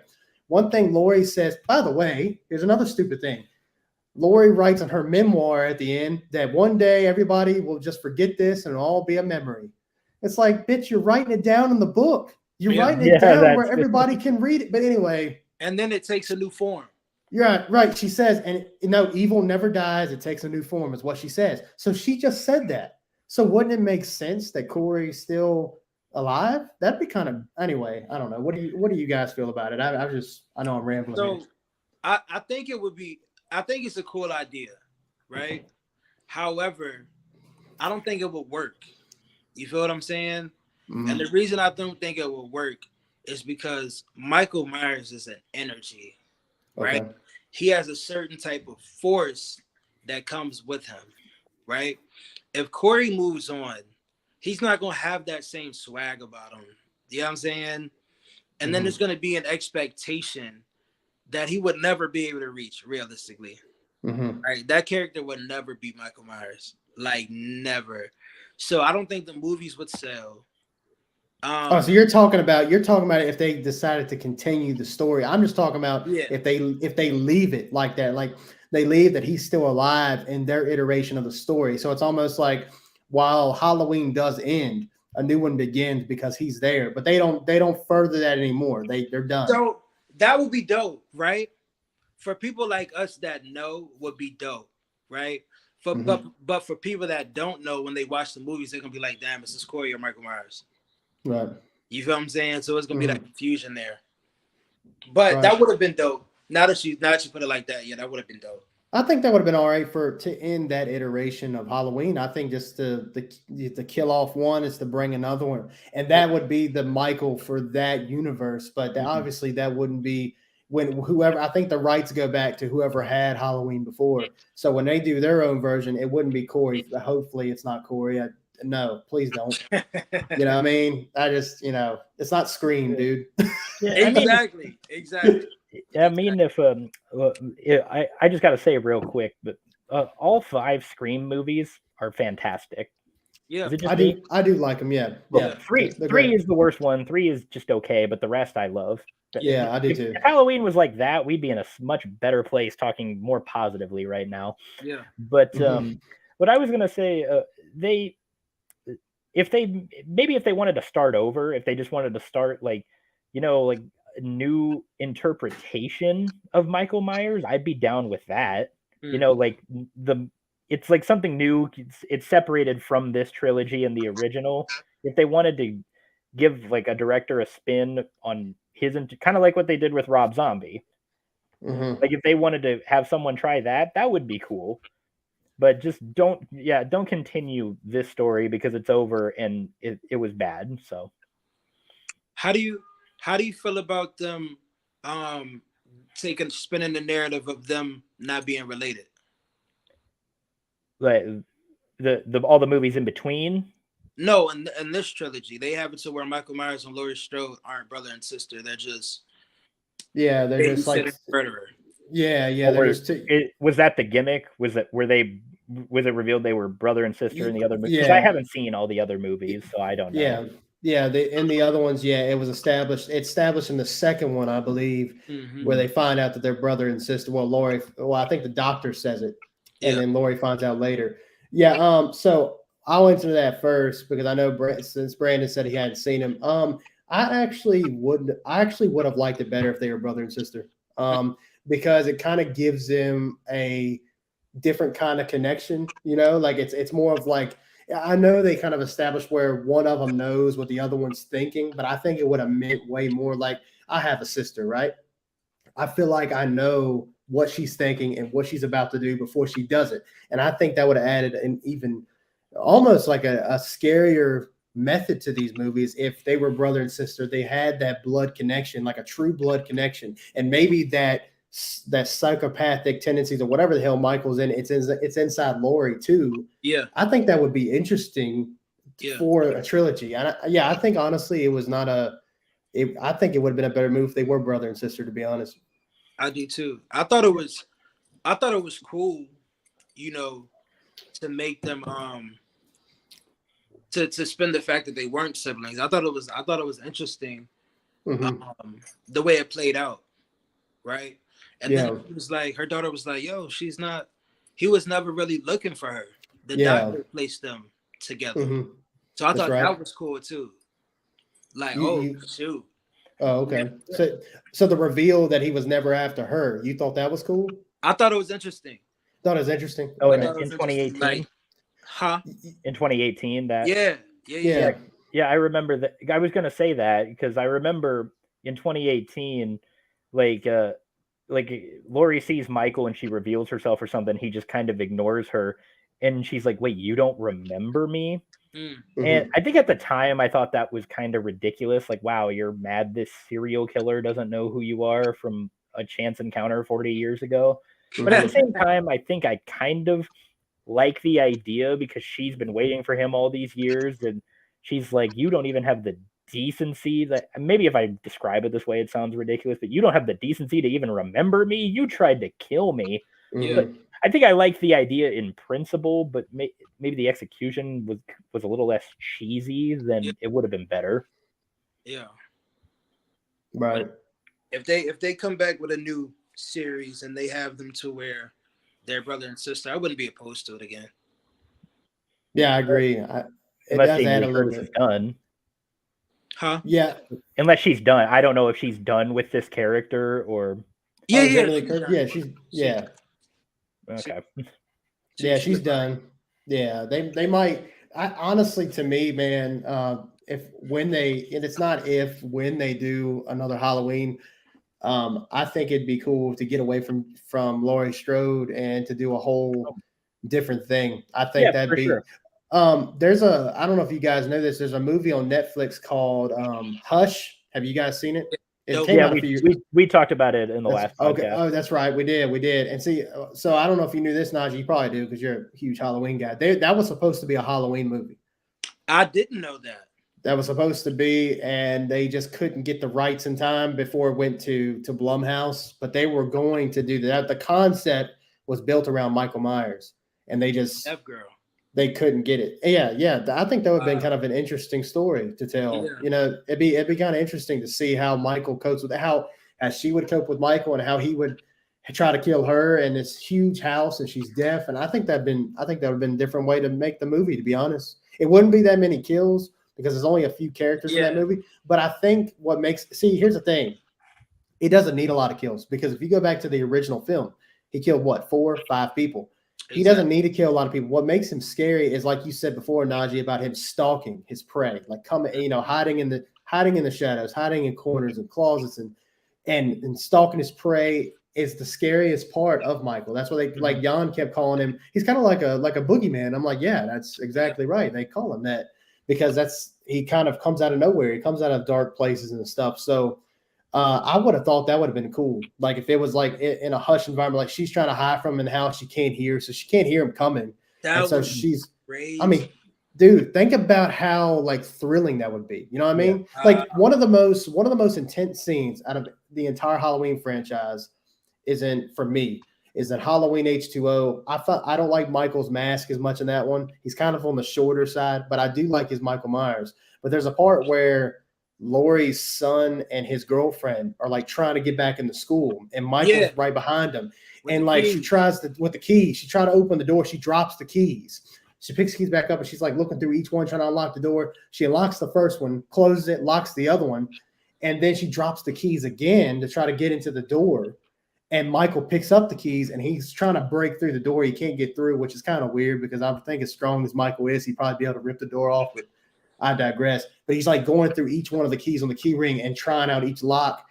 And like that part is intense, man, because then he finally opens the door just in time before they get in. And that's where him and Laurie have their first face-to-face after 20 years. And that's one of the most intense scenes out of the entire franchise, in my opinion. That's what makes good horror to me. But it's not really the jump scares. A lot of movies fall into the jump scares now. But to me, what makes me more is like the anticipation that something might happen. Like Correct, you don't know if something is going to happen, but just the thought that it might. That's what's scary. Yeah. It's like being scared of the dark, right? You're not normally scared of the dark. You're scared of what's in the dark. Yeah. And like this, Ends didn't have it.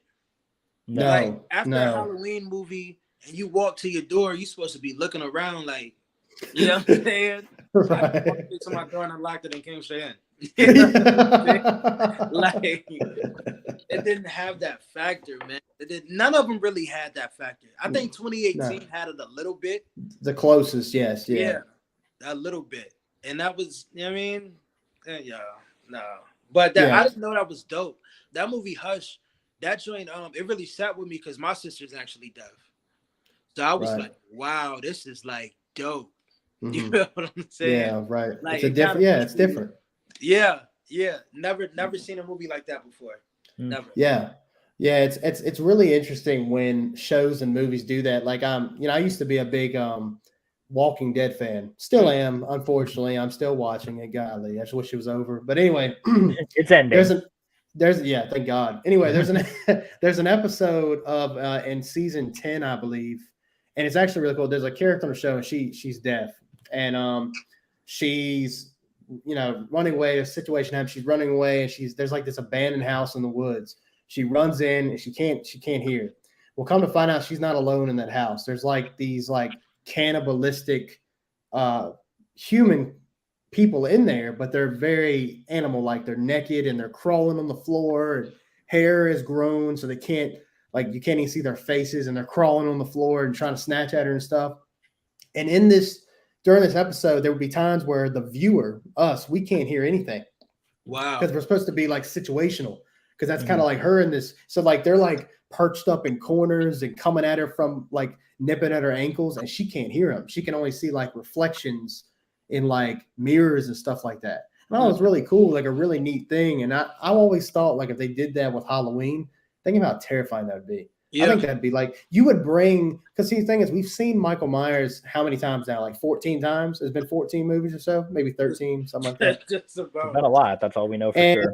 We've seen him so many times, but he can still be scary if done right. You can still, like you said, I think not him himself, but the lead up to the kill is what makes him scary. The stalking, the being in the dark, and all this stuff. You could still make Michael scary, and that was one of the things I was really looking forward to. I made a video on the channel where I went over the teaser trailer for this movie. And one of the scenes I like, you're talking about Najee earlier, you were talking about scenes that got cut from the movie. There's a scene where it kind of mimicked the first one, where Laurie is up against the wall. Yeah. In the doorway, Michael just comes out really quick, and you just see him shift right in front of the door frame. I was like, there you go. That's what I want. That's scary to me. To me, I'm a bigger guy, right? And that scares me. Right there, if somebody just appears out of the doorway, it's whoa, and they didn't have any of that, man. It was just, it felt honestly, to go back to Ends, because I know that's what this whole show is about, and I appreciate the great conversation. It wasn't scary, and I felt like I was watching a Riverdale episode, man. I used to watch Riverdale the first couple seasons. I didn't think it was a bad show up until the third. I like Riverdale. Yeah, you still do? Yeah, I just finished the last season. Really? I don't expect the world from it. I think it's a good story. You know what I'm saying? Never seen an episode of Riverdale, but just what I've seen is this looks like the worst show ever. There's so much bad acting and horrible writing. I don't like the CW, so I don't either. A lot of CW shows are just garbage. So they used to have really great shows though. They had Smallville. That's one of my favorite shows of all time. Supernatural. Supernatural, yeah. What, Smallville? Yeah, I ain't never seen that. Oh man, dude, you gotta check it. It's on Hulu actually. And it's Superman. It's young Superman when he's in high school and into his college years. And it's before he becomes Superman. So it's it's kind of you see that progression of him growing up, and obviously he's a young man, so obviously he's it's like a live action joint. Yeah, live action. Yeah, yeah, it's pretty good. Yeah, I think you'd like it, man. It's a good coming of age story. It's a pretty good. The CGI has aged quite a bit because it came out in 2002, I believe. So there's some of the CGI is a little rough, but man, the story is, and it's got some cheese, man. But you like Breaking Bad, right? So like Lex Luthor in that show is a lot like Gus Fring. He acts a lot like him. So I think you would like it for that. And I love Gus Fring. That dude is, dude, man crush, bro. I love that dude. I don't care. I don't give a shit. Bro. He's an awesome dude. He seems like a great guy. And he plays Gus freaking Fring. And he can play Gus Fring for the rest of his life. And I'd watch it. I don't care. Exactly. So I got a question. Before we get up off of here, right? Okay. So how would you feel if a different director kind of sort of finished this storyline, right? Let's just say hypothetically that wasn't Michael Myers that got killed, right? Which in my heart of hearts, I still doesn't believe it was him because nobody knows what he looks like, right? Yeah, not supposed to, but yeah. Exactly, right? So in your heart of hearts, in my heart of hearts, bro, let's say a different director picks this up and it picks off with Allison. And she's the new main character. Okay. Would you be opposed? The way they treated her in the ends, no, I wouldn't like it. You wouldn't like it? To me, she's gonna fall in love with anybody who seems psychotic and have his babies. So no. No. I liked Allison, man, but no, screw her. She was terrible in this movie. I seen some dude, and I called him out in my video, and I tagged him in it, but I don't know if he'll see it. It's a YouTube channel called We Watch the Movie. They're a great channel. They talk mostly horror films and stuff like that. Well, the creator of that channel, or like the guy who runs it, he had Andy Matichak, the woman who played Allison. He had him on his YouTube channel. Wow. On one of his, and it was like interviewed her, and she seems like the nicest person in the world. But I think because that happened, he doesn't want to say anything bad about her or her character. Well, newsflash, we're not saying anything bad about her. I think she's okay. I like her as an actress, but she sucks in this movie. And that just comes to writing. It's not really that she acted badly or anything. I just think that her direction was god awful. I thought she was stupid. She's over here rubbing his chest. Like, I was watching it with my wife, and we're sitting on the couch, and I'm watching this shit. And I'm like, dude, am I even watching Halloween right now? It didn't even feel like it. She was extremely aggressive in this movie. Sexually aggressive, man. She was bone down for a while, dude. I don't care about my car. I came to see you. Like, if you don't get your car fixed, get that away from me. You know what I'm saying? Like, it was a lot. Yeah, I definitely see what you're saying. Yeah, but I get that too, because I watched Black Adam last week. I want to see that. Well, it's not good, but I mean, go see it. By all means, go see it and form your own opinion. But I didn't like it. Before you finish, let me ask you a question, because I don't know anything about Black Adam. So I didn't either. So you didn't have an expectation? No, not really.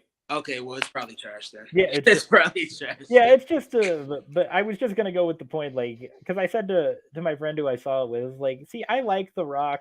He seems like such a great dude who I would love to sit and just talk to, but he can't act, and we need to stop putting him in movies.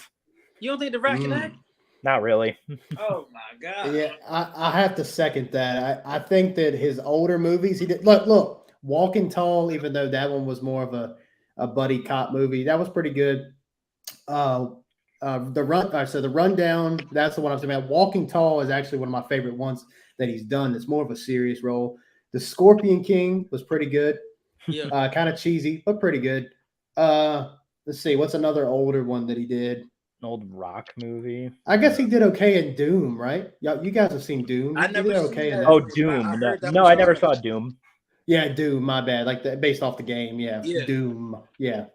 He's like the villain in that. And I think Carl Urban is like, if you guys have seen The Boys, he's like the guy that plays Billy Butcher. He's like Billy Butcher.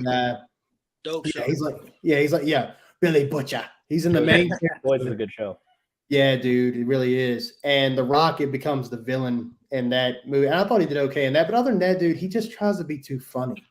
Like, to me, like, he's not. He is funny. He's charismatic, but he tries a little too hard sometimes. And I'm just, I second with Brandon here. I don't think he's a great actor. I think he can be if he tries, but I think he's trying to be like him and Kevin Hart. There's a reason why him and Kevin Hart are so buddy because they love doing stuff together, and we love seeing them together because they're a great duo. But I mean, come on, dude, they're just funny. That's it. And then sometimes they're just not even funny; it's just obnoxiously funny.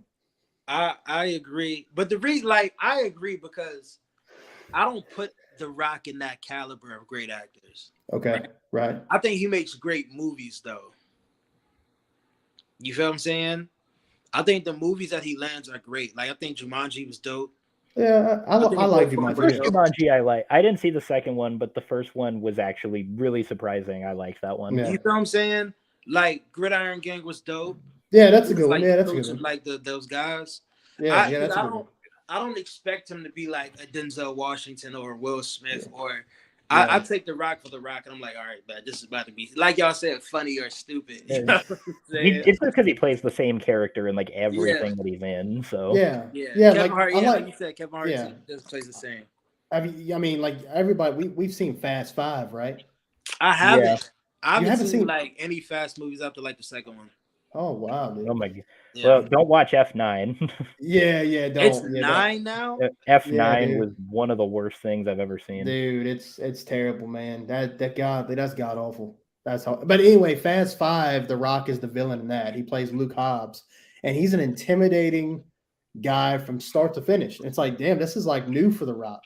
But then as the movies went on, he left being Luke Hobbs and started becoming more of The Rock, and he just was more of comedic relief. And it sucks, man, because you finally find a guy that's like a tough, you know what I mean? The Rock, he's so, you know, back and forth on who he wants to be in a lot of his movies, and he finally gets a character where he can play serious, and it's like they kind of give up on that after the first movie. But yeah, I do like The Rock. I will say I do like The Rock, and I'm excited for Black Adam. I haven't seen it yet. I do know what comes at the end though, which that's good.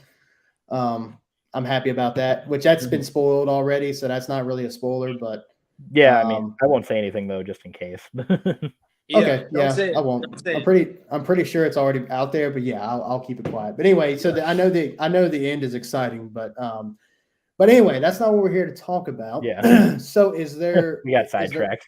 Is there anything? Yeah. Is there anything else that we may have missed? And then, by the way, guys, I was talking to Jan, and he's been having some issues with his internet, so he couldn't make it. I told him he could comment in the chat to kind of, you know, keep generating his side of the conversation. I think he's got some stuff going on, so it sucks for him not to be here, because I was really, honestly, I'm happy to bring you guys on, and Jan being my co-host, of course, I usually expect him to be on, but I was actually excited to see what he said, but because he's not really into this film franchise as much as me and Najee probably are. I mean, I know Brandon's seen all these, but you haven't seen all the ones in between. So I was actually excited to see what he thought about this, and he kind of gave it, and I was like, oh, cool, you know, different little take on it. And then his internet cut out. But is there anything else that we missed? Is there anything else that happened in the movie that we didn't talk about? Let's see. So we talked about him Corey killing the kid at the beginning. Mm-hmm. So that was in 2019. Then it fast forwarded to 2022. Corey gets, you know, pushed around by the band kids. He's kind of a recluse. You know, everybody calls him a murderer. He's working at I guess at his dad's shop, right? By the way, I will say this. I don't know how you guys felt about it, but as soon as I saw him wearing the mechanic, what do you call that thing? I can't even remember what it's called. Jumpsuit. Yeah, jumpsuit. As soon as I saw him wearing that, fixing the car, I was like, okay, so he's the killer. And then immediately I saw that. Like, that was just immediately, I was like, okay, he's the killer. And my wife was like, how do you know that? I'm like, look what he's wearing. I never tied that. That's crazy. Yeah, I didn't really think about it at that point. Yeah, like that's like the first scene you see of him after the time skip, and he's working and he's wearing the jumpsuit. I was like, oh crap, okay, well, I see what they're doing here. So I thought that was interesting. Let's see what else we got. Yeah, I think that what you brought up earlier, Brendan, with the whole, I think Najee mentioned this too, was the fact of Laurie Strode kind of moving on from everything a little too quick. Like, she spent 40 years of her life. She's ruined marriages. She's throwing marriages away. She's got custody taken away of her kid and all this stuff because of her, you know, her fear and her longing, kind of, because you kind of realize that she wanted him to break out so she could have the chance to kill him. Yeah. She puts all this stuff on the line just for her to just forget about it. it's not like he's dead. He's still out there, and she just moves on with her life. And her daughter and son-in-law are dead at his hands. Yeah, horrible. I mean, just terrible. Well, one thing I remembered how the hell did that lady from Halloween Kills survive? Oh yeah, who got her husband? Who saw her husband get stabbed? The one in the wheelchair who got like stabbed in the jugular with a light. I was like, how the hell did she survive that? Like, I thought that kill was really dope though. Which one? I thought that kill was pretty dope. Which one? To her husband? And then he starts putting knives in the guy's back. He's like bent over a table and he just starts putting knives into his back. Yeah, that was cool. And he's when I saw her, I was like, wait, she's alive? Yeah, dude. She should be.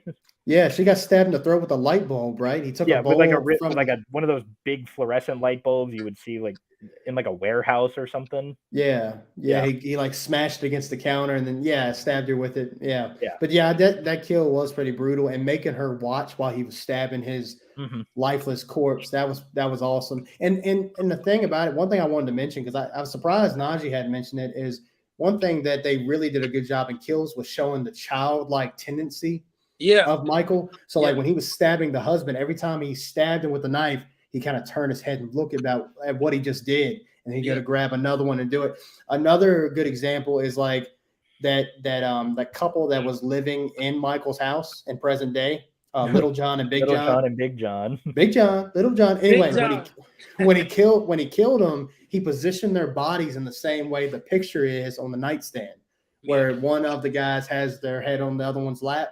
Did the same thing after he already killed him, and I thought that was it's really nice little touches that shows Michael's tendencies as a child, because he really is. He's pretty much he's a child. Pretty much. And there was a callback. I'm sure you guys noticed at the beginning when Corey and the kid are watching TV. They're watching The Thing. That's right. Is a John Carpenter movie, and Lori is watching that with the kid she's babysitting in the original. Mm-hmm. Yeah. It has some decent call. Like there's one where I think it's right before Corey kills his mom, and he opens. It's in like in a first person view, and he goes to open the kitchen drawer and he pulls out the knife. I thought those are nice little tidbits there. But I think I think what we've said a billion times over, the execution terrible.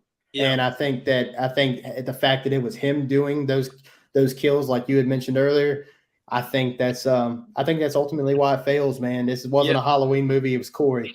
Yeah, it took away from it. Like a lot of stuff took away from it being a Halloween movie, bro. Mm-hmm.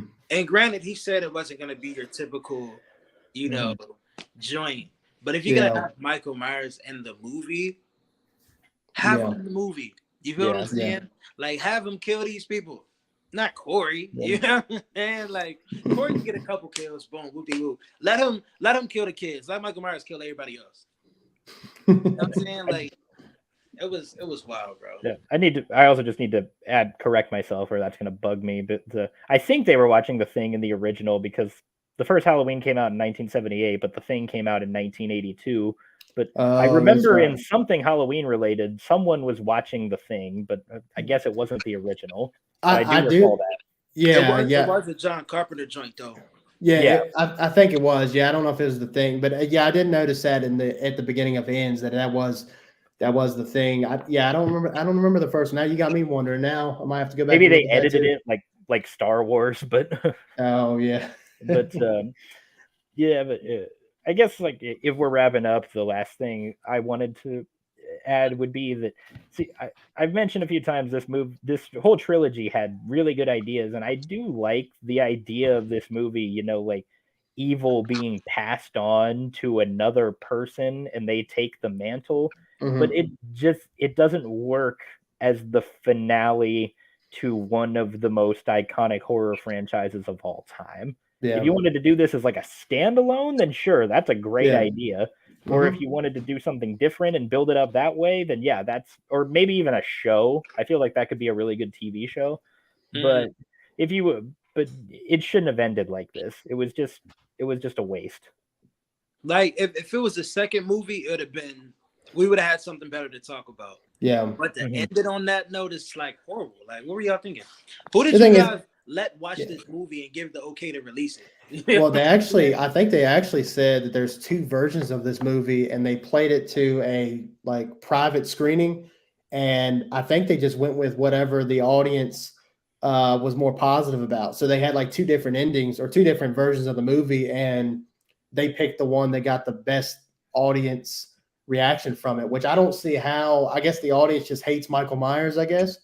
Because I guess if you hate Michael Myers, you'd be like, yes, this is what I wanted. But if you're a person who wanted to see this final confrontation really flush out, I think that, with the whole Corey thing, I think if he showed up in the second movie, that would have been fine too. But I think at the end of the day, when you try to add in a character like that, if it's not like Brandon said, I think a TV show or a mini series probably would have been a little bit better for introducing people like Corey, because I think that you give it more time for me to care about Corey. Let me care about him. Let me like him a little bit. Let me make him a likable character. And then when you see that flip, you're like, oh man. And so then when he goes through all that shit, he starts killing people. Maybe even when he ends up dying, it's like, damn, dude, he really wasn't a bad guy after all. He just had, just like the Joker says, right?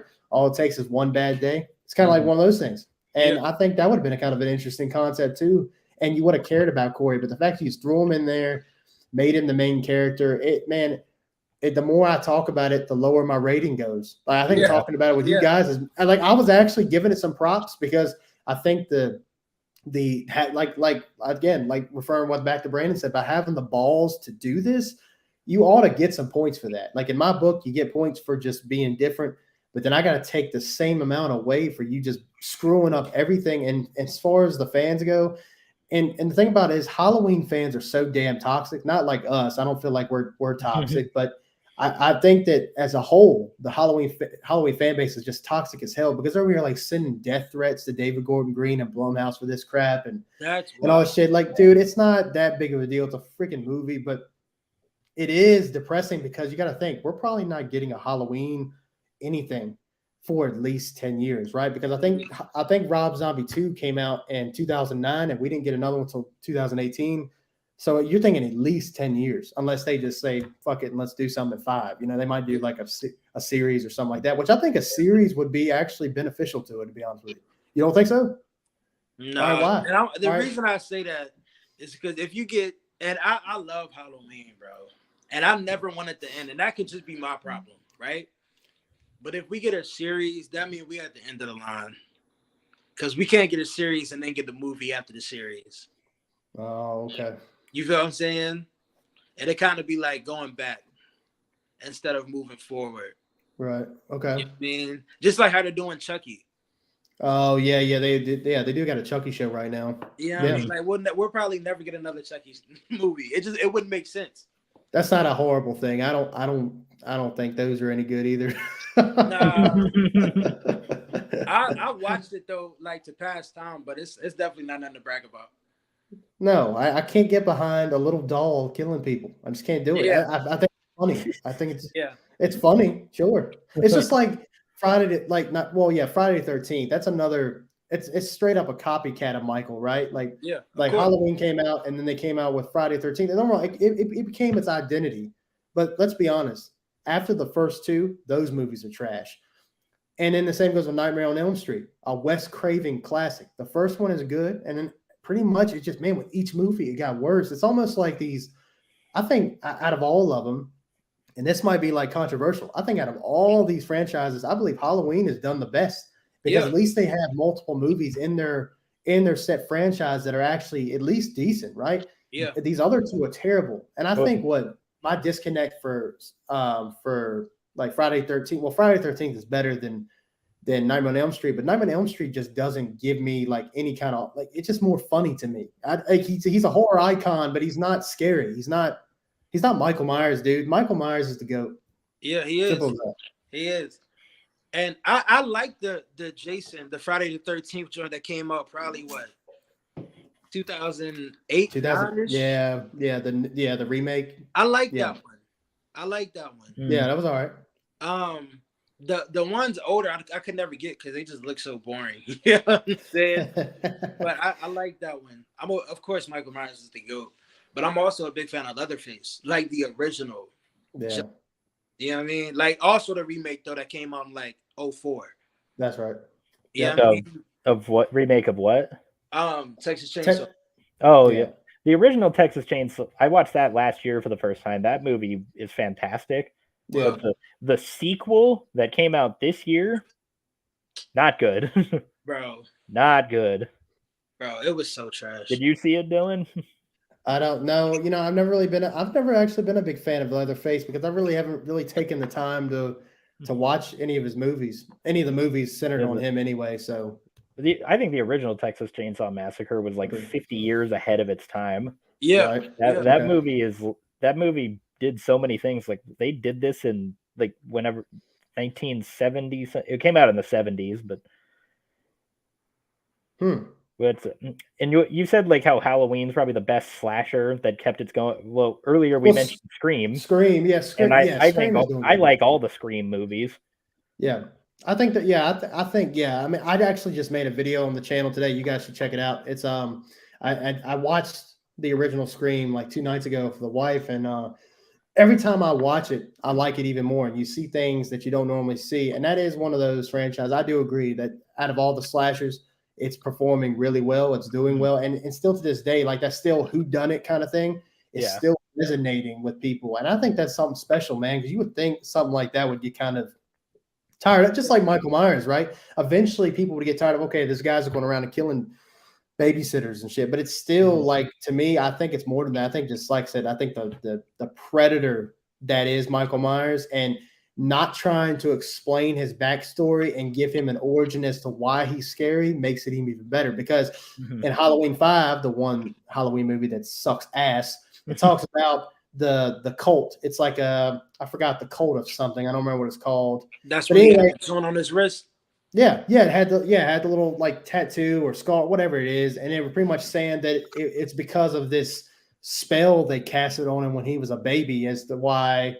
I think it was Samhain or something like that. Yeah, something like that. Yeah. And it was just saying that's the reason why he was on, like, he's a murderous like being. But I just don't like that much, man, because then it's like, okay, what's orchestrated by a dickhead human? I don't want that. I want him to just be a freak of nature, man. Yeah. And that's been the downfall with every Halloween that's had a backstory. They've always failed, bro. Yeah, they've always just have them as this like you said, a freak of nature.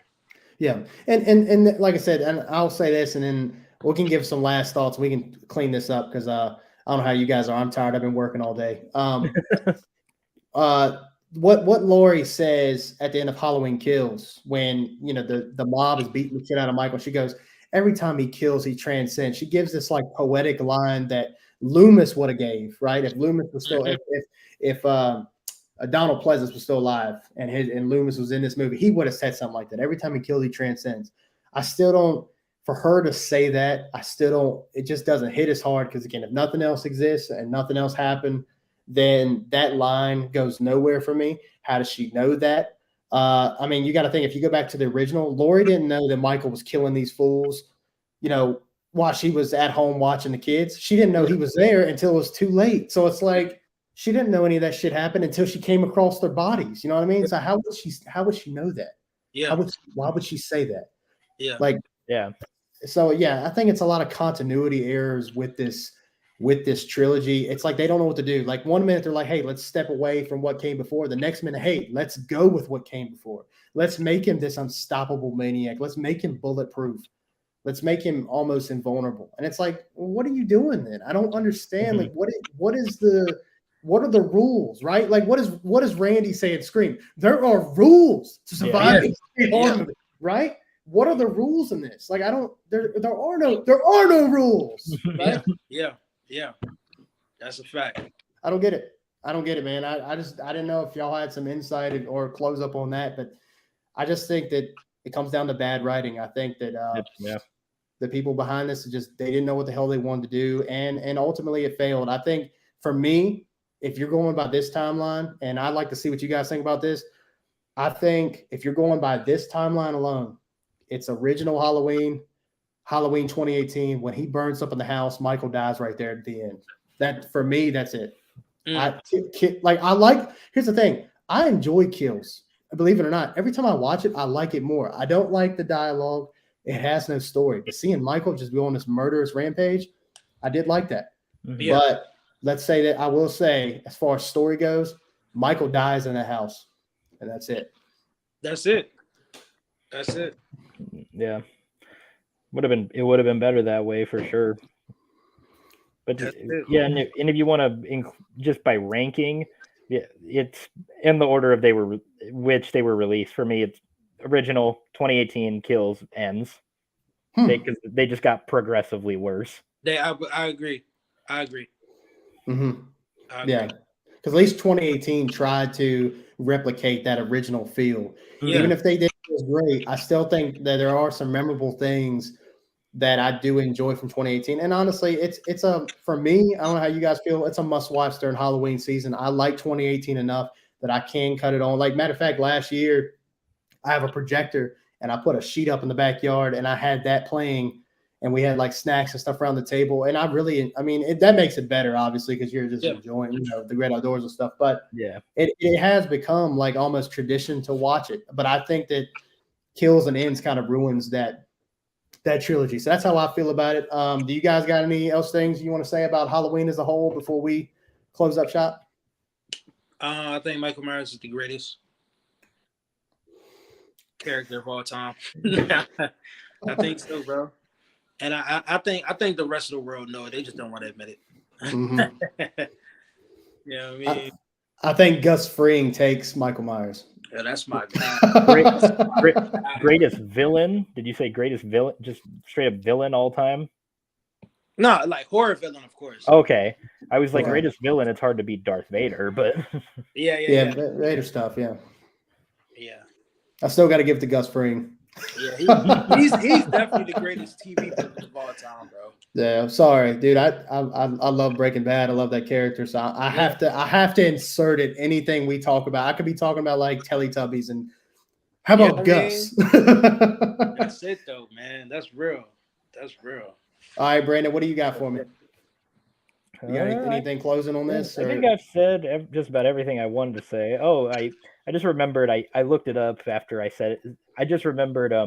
There actually was John Carpenter's The Thing was a remake of Thing movie from the 50s. Right. So that might be what they were watching in Halloween. Okay. Yeah. That makes sense. Yeah. Because I remember it was a John Carpenter joint. Yeah. The one from the 80s was John Carpenter. I just watched that movie last week, and that movie's fantastic. Yeah. Yeah, it is. It's that's a good one, man. John Carpenter's got some good movies, but man, you gotta. For me, I think I'm with Najee on this. I think Halloween and Michael Myers, man. I think it's something about it. I've been watching them since I could walk, and I think it's almost like. And I'll say this, and then we'll cut it. But when Michael got pushed around by Corey in the sewer system, and this might say a lot about me as a person. It felt like my hero was getting his ass beat by some pipsqueak. And then right there, I was like, I know that sounds sick in the head. I know it does. But just because I've been watching this dude for so long, and I know it's a different actor every time playing him, besides James Jude Courtney playing him in his 3 movies, it's still, man, it just sucks, dude. When you see an unstoppable force and you've seen him this whole time just get pushed around like this, it hurt, dude. It did something to me. And I will give that to this franchise, right? I mean, to this installment. I thought it was dope how they had the original character come back. Oh, that was incredible. Oh, you talking about the Nick Castle cameo? Yeah. Yeah, I thought that was good.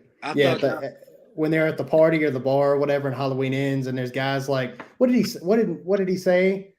He said, "I got something," and he opens his jacket and he has some shit on the inside of it. That was Nick Castle, the original Michael Myers. I was like, "Yo, who is that?" Okay, word. Okay, so you didn't know that? Yeah, that was Nick Castle. Yeah, he played Michael Myers in '78. Yeah, I knew that's what he played in '78. I was like, "Yo, why he look so familiar?" But that's wild. I forgot what he says. He says something. He's like acting all crazy. He's like, "I got this for you," and it's like, well, "What the hell is this guy?" And then Corey looks to the side like that. Yeah, like the new Michael Myers. Yeah, I was like, why does this dude look so familiar? And that's why. That's who it was. Okay. Yeah, that was. I knew they had him playing Michael Myers. It just threw me for a loop. Yeah. Wow. Yep, that was the OG. Yep, that was it. Well, I want to say thank you guys for coming on. I'm sorry Jan couldn't be here. I was really looking to see. I was honestly, you know what, I was hoping that he was gonna come in here and actually really like Halloween Ends, so we could really, because Jan is, I don't know if you guys have been watching any of the other episodes, but Jan is very articulate in his thoughts, and it's amazed me by some of the stuff he has been able to like kind of contrast me when I feel a certain way about something. Mm-hmm.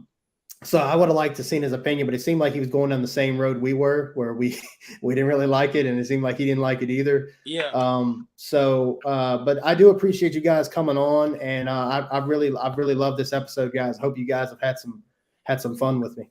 Yeah, this is definitely. This is we'll have to find something else. We'll have to make another episode. We talking about a central thing, kind of like Halloween Ends, and come on back because this was a good time. So. What I'll say is real quick, I'll say thank you guys for coming on the show. Thank you guys watching. I appreciate it. Anybody who's watching this after it's live, thank you again. If you wouldn't mind liking this stream and subbing to the channel, follow us everywhere. Links are in the bio description. Repsports.com. Get your energy that you need today. You can go in there, get 15% off using our discount code Deadhead96. I'd like to thank Brandon and Najee for coming on, guys. I really appreciate it. Yes, sir. We'll have to run it back, and I think we about covered everything. You guys agree? I'm with it. Yeah, I think so. All right. Do y'all have anything else you want to say to the people before we leave? That's it. Yeah, you did say the Halloween fandom is toxic, and I'm finding that out firsthand because there are some very nice comments on my video of this movie. If you guys go take a look. We'll have to do that. We'll see. Yeah, I imagine so. But you know what, man? If y'all are watching, you get offended by this shit, y'all can get over it. We are, we like this franchise. I mean, especially me and Najee. We like this franchise probably just as much as you do. Yeah. And even I can see the good in it, even though the good in Halloween Ends, even though it is dog shit, I can see the good in it. But I'm sorry about your little movie and you think it's so great. No, listen, it sucks. It sucks. You understand? I don't care. Take your damn subs back. I don't care. It sucks. This on the trash. But anyway, on that note, thank you guys for watching. Thank you guys for coming on. And we'll see you in the next one. Stay dead, my friends.